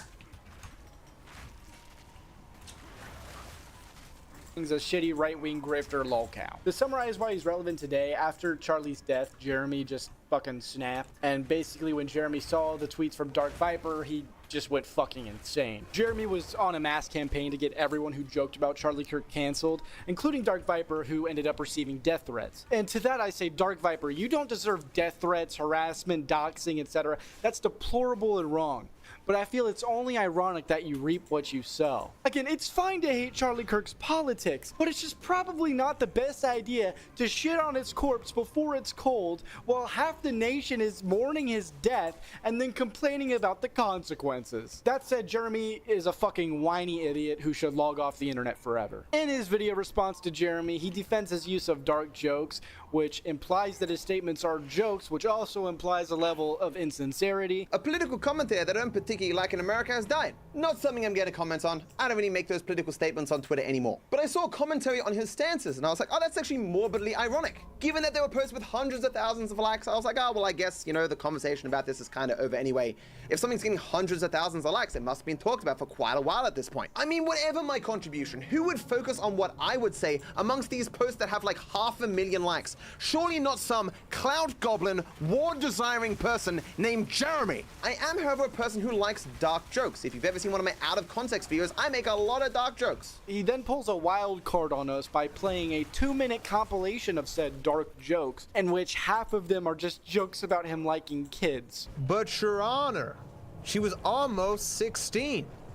Sir, she's 13 and a half. That's almost 16. He then goes on to explain how it's morbidly ironic how Charlie Kirk died in a school shooting given his previous takes against gun. University. I know some people are going to split the hairs, but university. He was made a soft target by the rules of a campus. And just like it could have been any kind of place, as well as a school, the fact that it was a shooting at a university made it very clear that it was about trying to disarm people at a place where there would be no guns. So, schools too, whatever, split the hair difference, not that important, but it is that important. Moving on. Gun control. And Charlie Kirk, a person who openly said that deaths from gun violence are necessary for Americans to have the rights that they do, and further... That's not what he said, but I'm gonna let you finish. A person who downplayed the significance of school shootings every chance he got, died in a school shooting. I, like half the planet, observed that is morbidly ironic. Which I have to say, if you know anything about American proposed gun laws, you know how fucking dumb this statement is. The gun used to kill Charlie Kirk was a Mauser bolt-action rifle, a rifle commonly used for hunting. Most proposed gun laws in the US look to ban automatic weapons or assault weapons. So even if Charlie Kirk wasn't against gun control, which somehow caused all the assault weapons and all the automatic weapons to vanish in thin air, he still would have been killed because the gun used would have been unaffected. Dark Viper should know this well if he wants to talk about irony, because that rifle is legal in Australia, the nation known for its strict gun laws. To be clear, I was not insincere in anything that I wrote. I believe everything that I wrote, but my goal was to simply point out that in tragedy there can be some dark humor. Wait, so it wasn't a joke, it was sincere the whole time. Whatever, I won't play the semantics game. I guess morbidly ironic, whatever. I'll look past it this time. I assume he meant to say humor originally instead of joke. I'm sorry if you don't like dark humor, but while death itself is not funny, circumstances around a death can be. I have no problem with that sentiment. I do think his take is kind of dumb, where it's like, look guys, 800k people like this post joking about the death.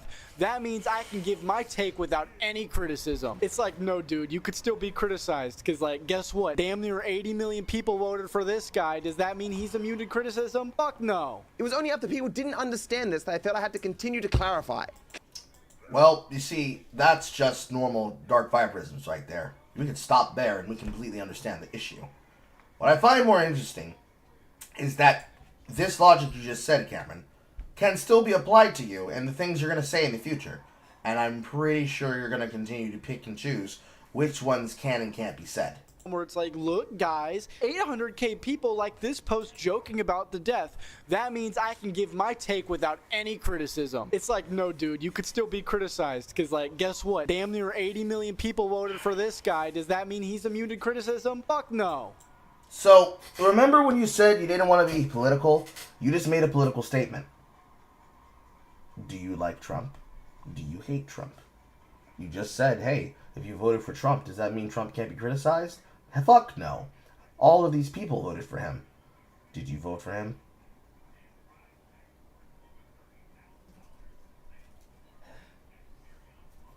It's a statement that you can say without even having to have the opinion.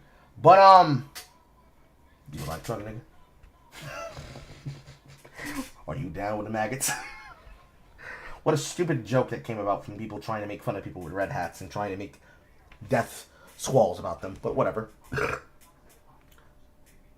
These things are gonna fuck you in the ass, bro. And I can't wait till they bust out the lube. Or they might go wrong. They might use no lube. Who knows, Cameron? It was only after people didn't understand this that I felt I had to continue to clarify. Consider my surprise when I found out that half the planet doesn't know what the word morbid means. That is to say grim, tragic, and disturbing. Seemingly missing the point entirely that I was just making a dark observation without much point. I was being an asshole, and people getting upset at me makes me feel upset.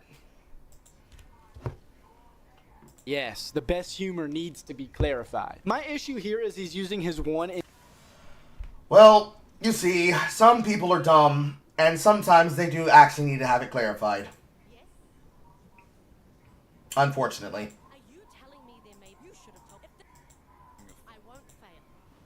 instance of morbid irony to push back against everyone criticizing him for his ill-timed opinions and just being a giant pussy about it. Meanwhile, hiding behind the humor and the irony that he whines about whenever it's used against him. The most traumatic. A few days after this, Dark Viper went on a full meltdown, screaming at a much smaller channel, telling him to delete all the videos he made criticizing him. Why can you not stop lying? Please stop lying!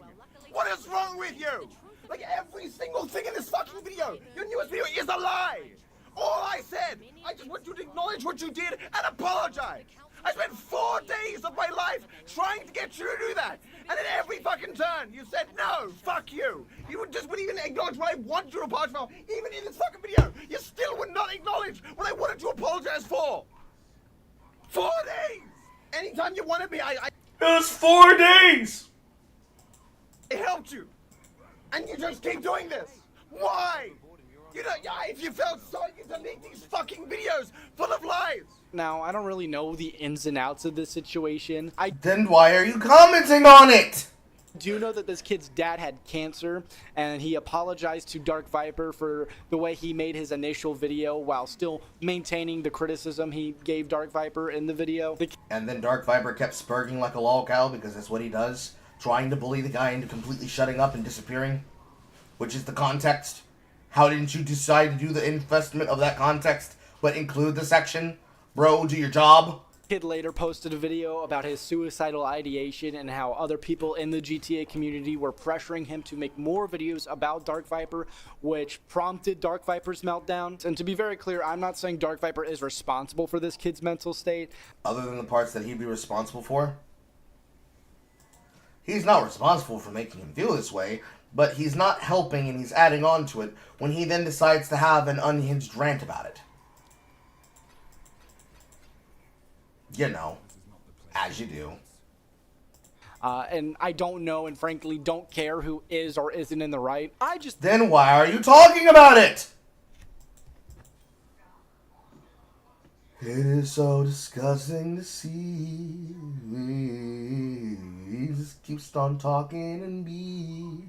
Think it's incredibly shitty of Dark Viper to constantly scream and whine and play victim against critics while he can be as aggressive as he wants without anyone being allowed to respond. A, I don't like the guy, but empathy matters. Gun violence ain't the answer to anything, and Charlie Kirk's death was clearly unjust. Charlie Kirk said, ha ha ha ha, he deserved it.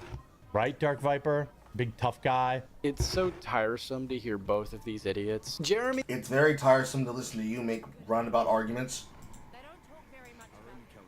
He is blatantly misrepresenting Dark Viper by claiming he explicitly said that Charlie Kirk deserved to die. Meanwhile, Dark Viper is trying to morally grandstand about empathy after telling everyone to feel nothing at Kirk's death. As time went on though, I became more and more annoyed at people's moral posturing. This is something, if you know me at all, is something that I'm always annoyed about. I hate performative activism, or people lying about their beliefs, or pretending that they believe something just because they think it'll be popular. I hate that shit. People were unironically saying that they are universally outraged and saddened by any untimely death, and are equally saddened and outraged by any celebration of it. People obviously focus on and mourn the deaths of those they care more about, people who more align with their political interests, and they downplay deaths of people that they don't care as much about, or who didn't align with their interests. This is the funniest part of the video for me. Like, he's basically making my point for me, but he's just too blind, as always, to see how big of a fucking bumbling hypocrite he is. Yeah, dude, a lot of people in this space are mourning. A lot of people who agreed with his politics are mourning. Some people see he had a wife and kids and feel empathy over it. So maybe instead of shitting on the guy while virtue signaling your beliefs before the body is cold, you can shut the fuck up. He then shows this dog shit tweet on screen while he's arguing the exact opposite thing. He's saying, oh my god, I'm losing brain cells. I don't know if I can do this. Maybe checking in on Ian will help me out a bit. Let's see what Mr. Empathy has to say. Yeah, the whole thing is just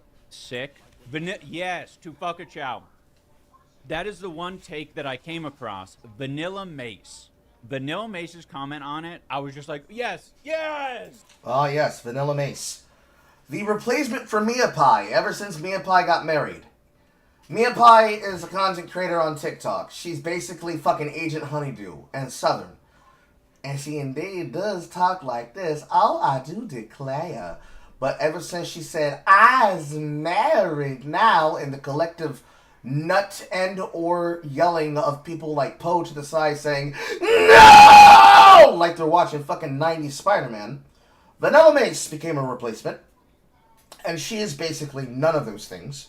She's not that attractive. She's not that interesting. She's not that pretty. She is a part of the clique that is willing to suck Hassan's cock to protect him from his dumbass actions, even though Cutie Cinderella already embarrassed him by giving away the game that we all knew was the case. And she is effectively one step removed from being the connective pipeline of TikTok, Baby No Money, to connecting himself to the upper echelons of the it boys and the it girls of the WL and Poggers community of Twitch. I'm not surprised that iDubbbz likes her or wants to know her, because that's what they're known for. But, you know, neither here nor there. Just give me the context. Like, the fact that she had no amount of, like, she was not being, what's the word? Like, she wasn't trying to mince her, like, choose her words carefully or whatever. Like, she said exactly what, in my opinion, needs to be said. Alright, great. Looks like we're gonna have to do some digging. Well, what did she say that's got old Anissa's husband over here creaming his pants? She uses copyrighted music throughout, so I can't play the audio, but basically she explains that she got some backlash for reposting something that said that you can't separate Charlie from his politics, which I assume had some further implications. Otherwise, I can't understand how that alone would get her backlash. She then goes on to say the Dark Viper take that he was arguing against simultaneously, which is, why does everyone care about this and not the school shootings that happen all the time? What about the children in Palestine also? Which is such a fucking non-argument. Guess what? All unjust death is bad, and naturally people are going to be louder about the things that they have a closer connection to. I think we can all acknowledge that violence against innocent people is bad. Sorry, am I being a little too... This is a brave take. Whew, gosh, intellectuals today, huh? Wait a second. Like I said, she's not very attractive. And more insults about Anissa's appearance. Sorry. Am I being a little too... This is a break. Have a... The children in Palestine also, which is such a fucking non-argument. Guess what? All unjust death is bad. And naturally, people are going to be louder about the things that they have a closer connection to. I think we can all acknowledge that violence against innocent people is bad. Sorry. Am I being a little too... This is a brave take. Whew, gosh, intellectuals today, huh? Like I said, she's not exactly much of a looker. I don't know why she does that with her edges, by the way. Or her eyebrows. Or her lips. But, I don't know. That's the look. Wait a second. But don't worry. Ian gave his own take. Haha. He made sure to stick in Noah Samson there, you know? Not too long after this stream, while he was reacting to a BreadTube video about Miss Rachel. You're in the state that I feel like this woman... It was the Lindsay Ellis video that he was reacting to. ...is, and what I believe the state Charlie Kirk was in, is that you just haven't seen enough of the world, and you're not really... You don't have to see more. You don't have to see people suffering. You know, like, you can very much choose to be in, you know, your tight, super tight-knit, wealthy community, and so you never have to come to grips with, oh, I might have been wrong about this, or, ooh, this is a little bit more complicated than I thought it was. He's always so quick to patronize people. And I don't think you're the guy to be telling people to live more life. Correct me if You're also not, but let's not go there right now. I'm wrong, but didn't you spend most of your life living in the Californian suburbs with your parents and didn't move out until the whole YouTube thing went well for you? I don't know if spending most of your life in one place is living more life, okay? Charlie was 3 years younger than you, and his career was to go cross country and talk to people with different ideas. You can criticize his motivations, you can hate his ideas, but for the sake of this argument, clearly one of you was actively looking for different ideas, and it's not you. I don't know, man. Maybe if Charlie was sheltered, he'd still be around. Yeah, it only got more that way with time, and I think that's one of the reasons I didn't really have any hope for this guy, like, turning over a new leaf. Like, maybe he could with time if he after he essentially won the presidential election for Trump and he was advocating for all these things and seeing how... You know, you guys keep saying this take, you leftovers, you breadtubers, you leftists. That is not the case. But if you keep saying that's the case, then anything that keeps happening justifies the reason why people reacted the way you all did to making fun of his death. If he's responsible for winning the election for Trump by doing what you guys don't do, talking to people, talking to men, talking to women who have been kicked out of the feminism club, talking to the disaffected liberals that you have alienated by harassing them through political means and through constant slander of their ideas, their thoughts, their opinions, and not talking to them the way that you're already doing in the clip, and then doing by proxy by saying you don't have enough empathy, please give me money to my fund, then you are justifying the reason why people are angry, and they have all the right to be angry at you and what you did, and they are more than happy to have been responsible for you losing your jobs for it. Which then leads back to being justified, as you are now showing that it was all bluster, and you in fact do not have principles, the same way that you came up to them and said, oh, what about free speech? What about free speech?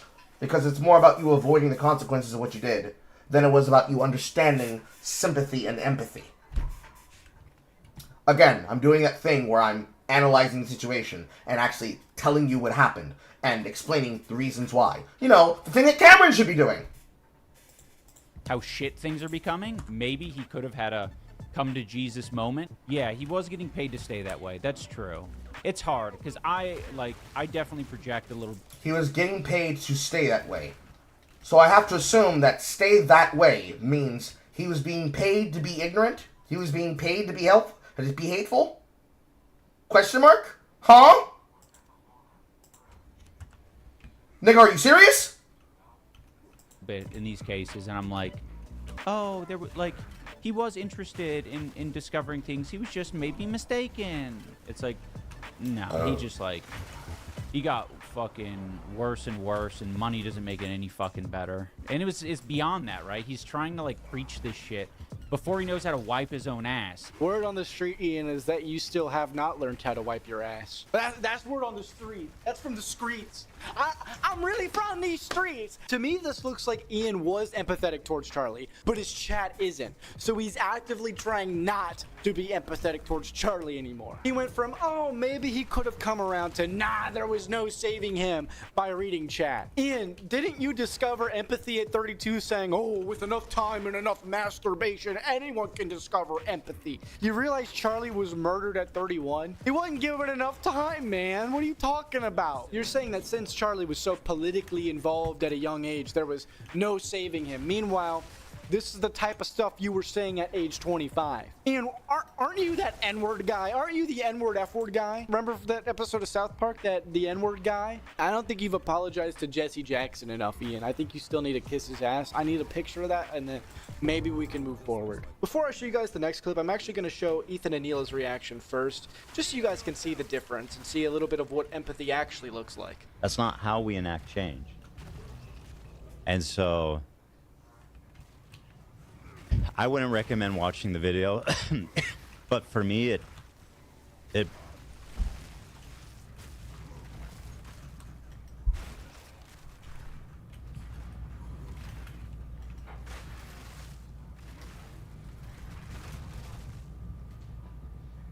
it's terrifying.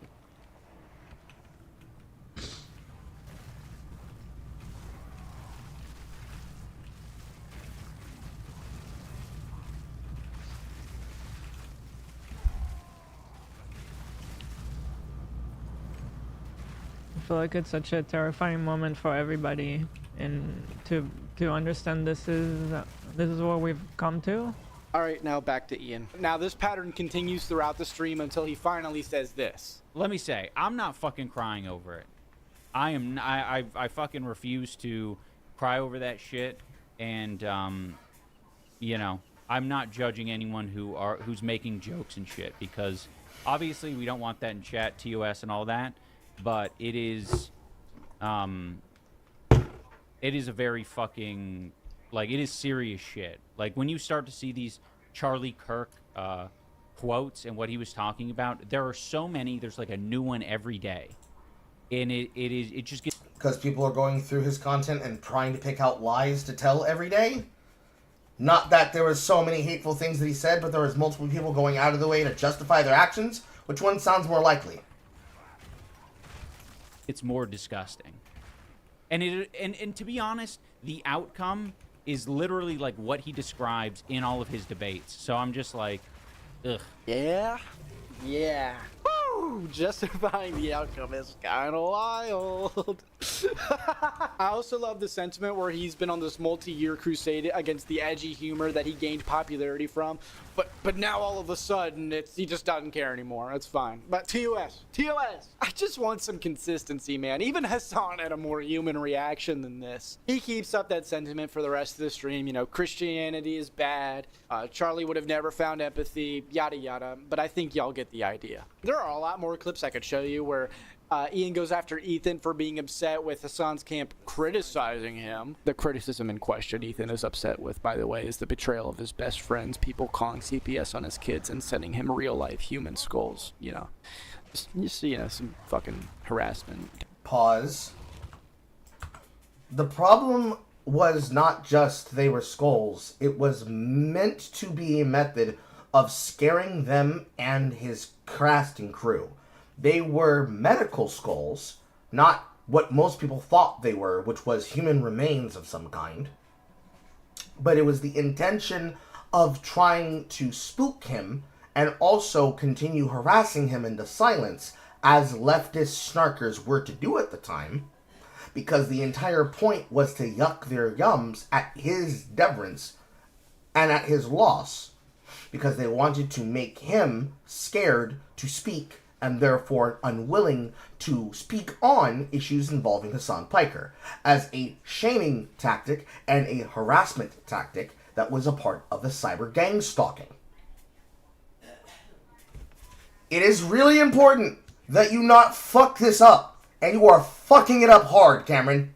Death threats, you know. At least Ethan has an argument. Meanwhile, Ian can't see the obvious hypocrisy where he's constantly whining about people coming after him and his wife for being hypocritical assholes. Before I conclude, I think it's important that we take Ian's advice to go out to the world and hear people's perspective on things.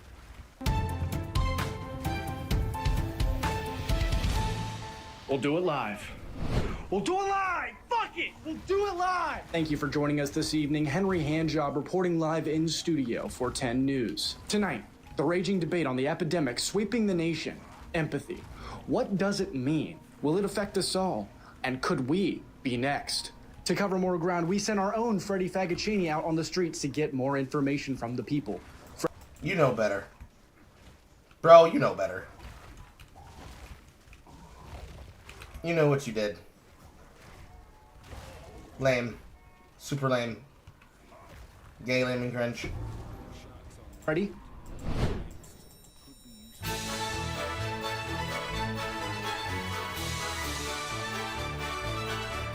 Alright, hi, how are you? What's your name? Good. My name is CJ. Adriana. Adriana, do you guys know what empathy is?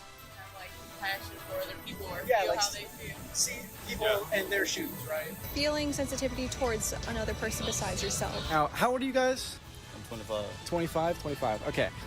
18. Would you guys think you have empathy? No. You'll get it at 32, trust me. For others, I mean, yeah, I would say so. Alright, word. 25. 25? 22. You guys have empathy? Yeah. Developed it from birth, not at age 32 or anything? Yeah. Alright, good. That's good. Is pee stored in the balls? Is pee stored in the balls? He has an answer. What does that mean? Explain what balls is pee stored in. You know, your balls. Oh yeah, 100%. Well, it depends on situations they may have went through. A skinny, bald white dude who lives in California. It depends on what that guy went through, man. You know? Went through nothing, had a good family. Well, yeah, it is a bit mediocre. Yeah, said the N-word on the internet. You know, he might. Okay. So said the N-word on the internet. What else he do? Like what? Like, okay. He thought it was funny to him at the time. And what age was he when he did that? Like 26. Like 26. But at 32, you He saying? developed empathy. He also likes to watch other women or other men fuck his wife. Allegedly. Oh goodness. Would you guys consider yourselves... Shout outs to that one random black guy who had no idea he was being used for content in the future. So here's a question, Cameron. Did you tell any of these people that you were going to be putting this into a video that was going to be featured on YouTube on your channel? Or did you just walk up to them with a camera and start filming their reaction with absolutely no acknowledgement of what you were about to use it for? Cast crew, all that shit. Because, when I talk about doing something fake gay and cringe, bro, I don't know. Some people would say that's bullshit. Some people would say you probably shouldn't do that. I'm not going to tell you that you shouldn't do that. It was funny, wasn't it? But I don't know, bro. I don't know. This one might be outside the scope of understanding, in my opinion. Stoic. Absolutely not. Are we talking about a specific individual here? His name is iDubbbz on YouTube. iDubbbz. Like if your wife tried to like peg you, you'd say no. You would not say no. Talk to him about it. 50-50? Right. Oh no shit. What's his following like? Well, it used to be pretty big. So you fucking it up for him? A little bit. Not just me. All right, man. Good shit, man. Not just me. Last question. I'm gonna end it on a more serious note. What do you guys think about people celebrating the assassination of Charlie Kirk? You know, at the end of the day, you know what I mean? Murder isn't right, man. Right. You know? Whether or not you agree with them. I personally didn't agree with them. Hey, facts. Hey, murder isn't right, man. That's the only thing that I can say about that situation right there. It's fucked up. No matter what your political views are, I don't think anybody should die for what they believe in. So if someone says they feel no empathy for this person, but touts empathy, this is a very specific place I'm going, but they tout empathy all the time, it's probably contradictory. They're low-key contradicting themselves, I feel like. All right, perfect. Yeah, you guys have a good day. Chat, let's all say one nice thing about each other. As this video comes to an end, I think it's important that I lay out my point because I threw a lot of information out. Weren't you making your point the entire time? What were you doing? Just shitposting? Charlie Kirk's situation stands as a cautionary tale to all of us that we shouldn't see debate and speech as violence. If we judge people's morality and existence to their political opinions, we're playing a dangerous game. I don't think that's a crazy concept, but maybe I grew up a little differently than Hashimoto's and Dr. Empath. I'll be the first to tell you that I've been on record criticizing Charlie Kirk, and I didn't agree with things that he said. Does that mean I can't feel for his family? No! And I know I'm not the only one to feel that way. With that said, if you don't feel for him, that's fine. All I ask for is some consistency and a little bit of humanity. Don't morally grandstand your empathy to me and in the same breath feel the need to shout from the rooftops before an autopsy is even performed about how much you hated this guy and don't feel bad about what happened. On top of the virtue signaling, if your entire personality online is being a fucking crybaby, I don't think people are gonna take you that seriously nor feel bad for you when the internet shits on you for it. If you Pause. So what about if your personality becomes being one of the loudmouths that likes to talk about other people, and then other people start talking about you? What then, Cameron? Cameron, what then? Cameron, what happens then? Should I feel that happened to you? Or should I withhold my sympathy and empathy? What happens then, bro? Apparently nothing should happen there. That didn't happen at all.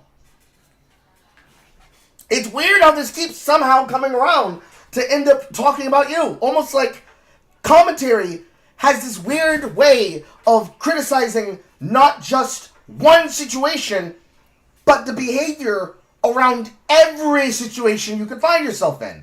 And the persuasive arguments you use to convince people of that.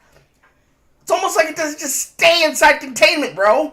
you actually want to learn some perspective or even some compassion, start with the people that you don't like most. Otherwise, stop virtue signaling, drop the act, and, I don't know, fucking shit on a table or something. To close, I'll echo the words of a once reasonable man.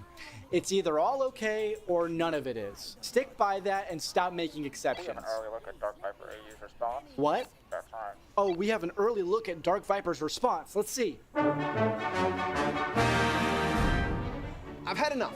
I cannot believe it. I seriously cannot believe it. I've been almost up for 24 hours. I can't. I will not chill. Bro is a fantasy writer on par with Sanderson. Indeed. Fucking indeed. I'm not used to dealing with this level of anger. I don't understand how to deal with this level of anger. I cannot understand how a person has spent days repeating the same lies over and over again. This is a valid crash out. Dark Viper, fuck the Loch Ness Monster. How sick of an individual you have to be to do something like this? It doesn't show the context. And it's just like, here's what the document's about. It's 14 pages. Why can you not stop lying? Please stop lying! What is wrong with you? 40! And when I finally go, well, I have to do it. I think one fucking video, one live stream, with the horrible things you did, and now I'm harassing you. I will not chill. So finally, Deputy Field. What? Ian Jamha is threatening to make another contact cop. Ian Jamha is threatening to make another content cop. He's that guy. Oh man. Well, now what? Say Sad. Sad, lame, gay, sad, lame, gay. Oh my god. Not good form.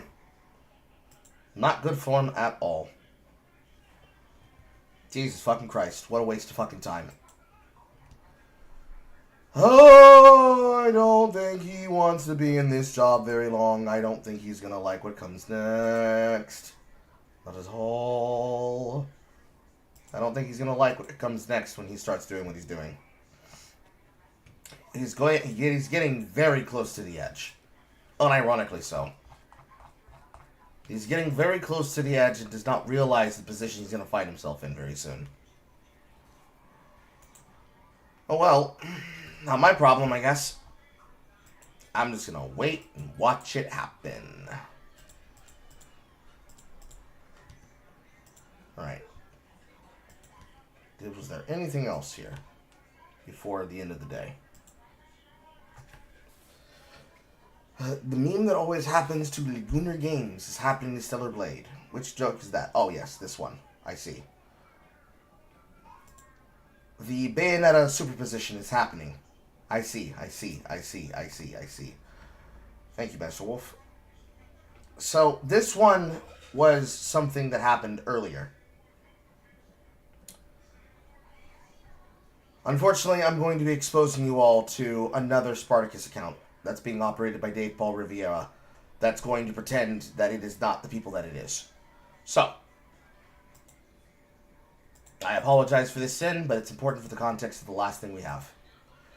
So, Dave Paul Riviera, otherwise known as Kate Bush's husband, airbagged, pornographer to the stars, loves bragging about his black girlfriend and having sex with her, and bragging and showing off his fucking vitality bush on his chest when he has backgrounds of him jerking off to Pornhub. Maybe not anymore, ever since Pornhub has locked itself down because of all the issues concerning legal rightship and IDs. Made a dumbass post responding to Karutas Rambo. Next one's gonna be bald lesbians and aliens because they made a comment about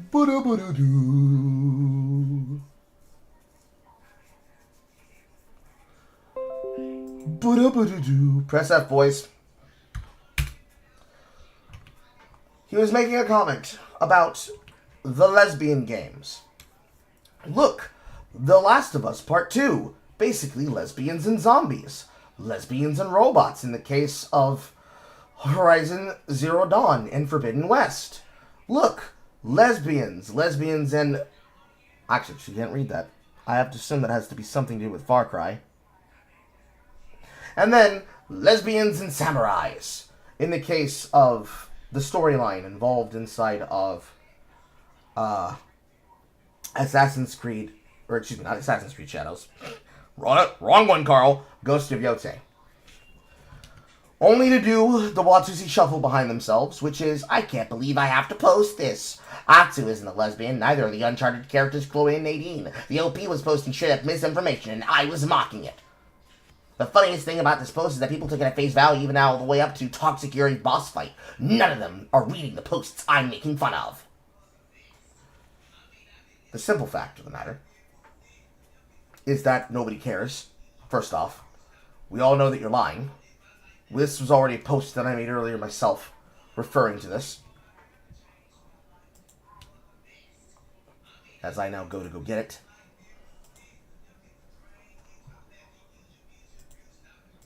Not that one. This one. Where I said, another Spartacus account of Dave Paul Riviera, blatantly lying and missing the point for engagement. Here's your Elon book, sir! The point being missed, which was, the true ending of the game is that Eve is fusing with a guy named Adam to become a new being. How do you miss subtext that is that blatant? It wasn't even subtext, bro. Because person who only talks about content in the sense of trying to make money off of it clearly doesn't play the games he's talking about, and also doesn't understand the context of the shit that he's talking about either. This is only important in the sense that because of a very well-known thing we already discussed, that I already gave a name, to discuss why it happens, and that is the Bayonetta superposition. Bayonetta superposition is effectively this never-ending cope spiral that the left wing does when they try to take claim and ownership of something that doesn't belong to them, that they want to make theirs. Jeter Jackson was the first to attempt this when they tried to say that actually Bayonetta is for women. There is no straight man that wants to fuck Bayonetta, and that's correct. We don't want to fuck Bayonetta. We want to be fucked by Bayonetta. But more specifically, it is this chart here. This is gross objectification. It's for incels. It's fun though, and incels should let us enjoy it too. But actually, she's queer, and this is for the girlies. She was gay. She was never meant for men. Men couldn't handle this. Y'all niggas can't handle all that. They can't handle all that. She was for the women loving women audience, to where it then becomes the superposition that flips back and forth between this is incelish and this has always belonged to us. You're the invaders trying to invade our camp content. There is a now world-famous meme made by artist Cuckoo Ryo that demonstrates what this looks like in terms of material when it comes to the video game characters of yesteryear. On one hand, you have the character that represents the journalist, and then every character as they're being replaced, as they're being cycled out, for the next upset person for you to be angry at. So, what's with the misogynistic design for incels?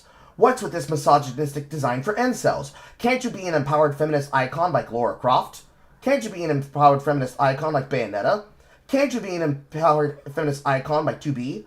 Can't you be an empowered feminist icon like Eve? And then over on the side, you can have examples of, can't you be an empowered feminist icon like the main character of Horizon? Can't you be an empowered character like Samus Aran? Even though they have to then completely write out and forget Justin Bailey and Zero Suit Samus and all the other shit that goes along with it. Can't you be informed and empowered like video game character from my favorite franchise that is specifically meant for me, Uwu? Can't you be like my favorite male character from franchise that is sexy horny the way that I want him to be, Uwu? And nowhere in it are you going to find the examples of Lady Dimitrescu. That belongs to an entirely different problem, which is the safe horny problem, which is my horny is acceptable, demure, rational, safe. Yours is disgusting, nasty, icky, and only wants to leer at women's bodies, except the lesbians are sitting there in the corner going slathering, tongue waggling in the breeze. Unironically, like this meme that I still have of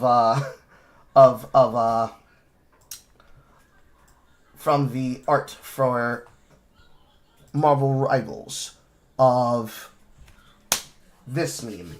The hands rubbing, tongue wagging, which came from a debaucherous use of, I think, Shadow GIF? No, it was a Sonic GIF. A Sonic GIF of him pulling his quills back and licking his hands ferociously at the screen. They're all doing that, the lesbians. Trying to find the clipping example, but my fucking downloads are taking too long to refresh. There we go. This picture. This is the picture I'm talking about. 1 second. You, window, drag, scroll from here to here. Oh my god. I hate when it does that. Scroll here, here, copy to screen, and this one right here.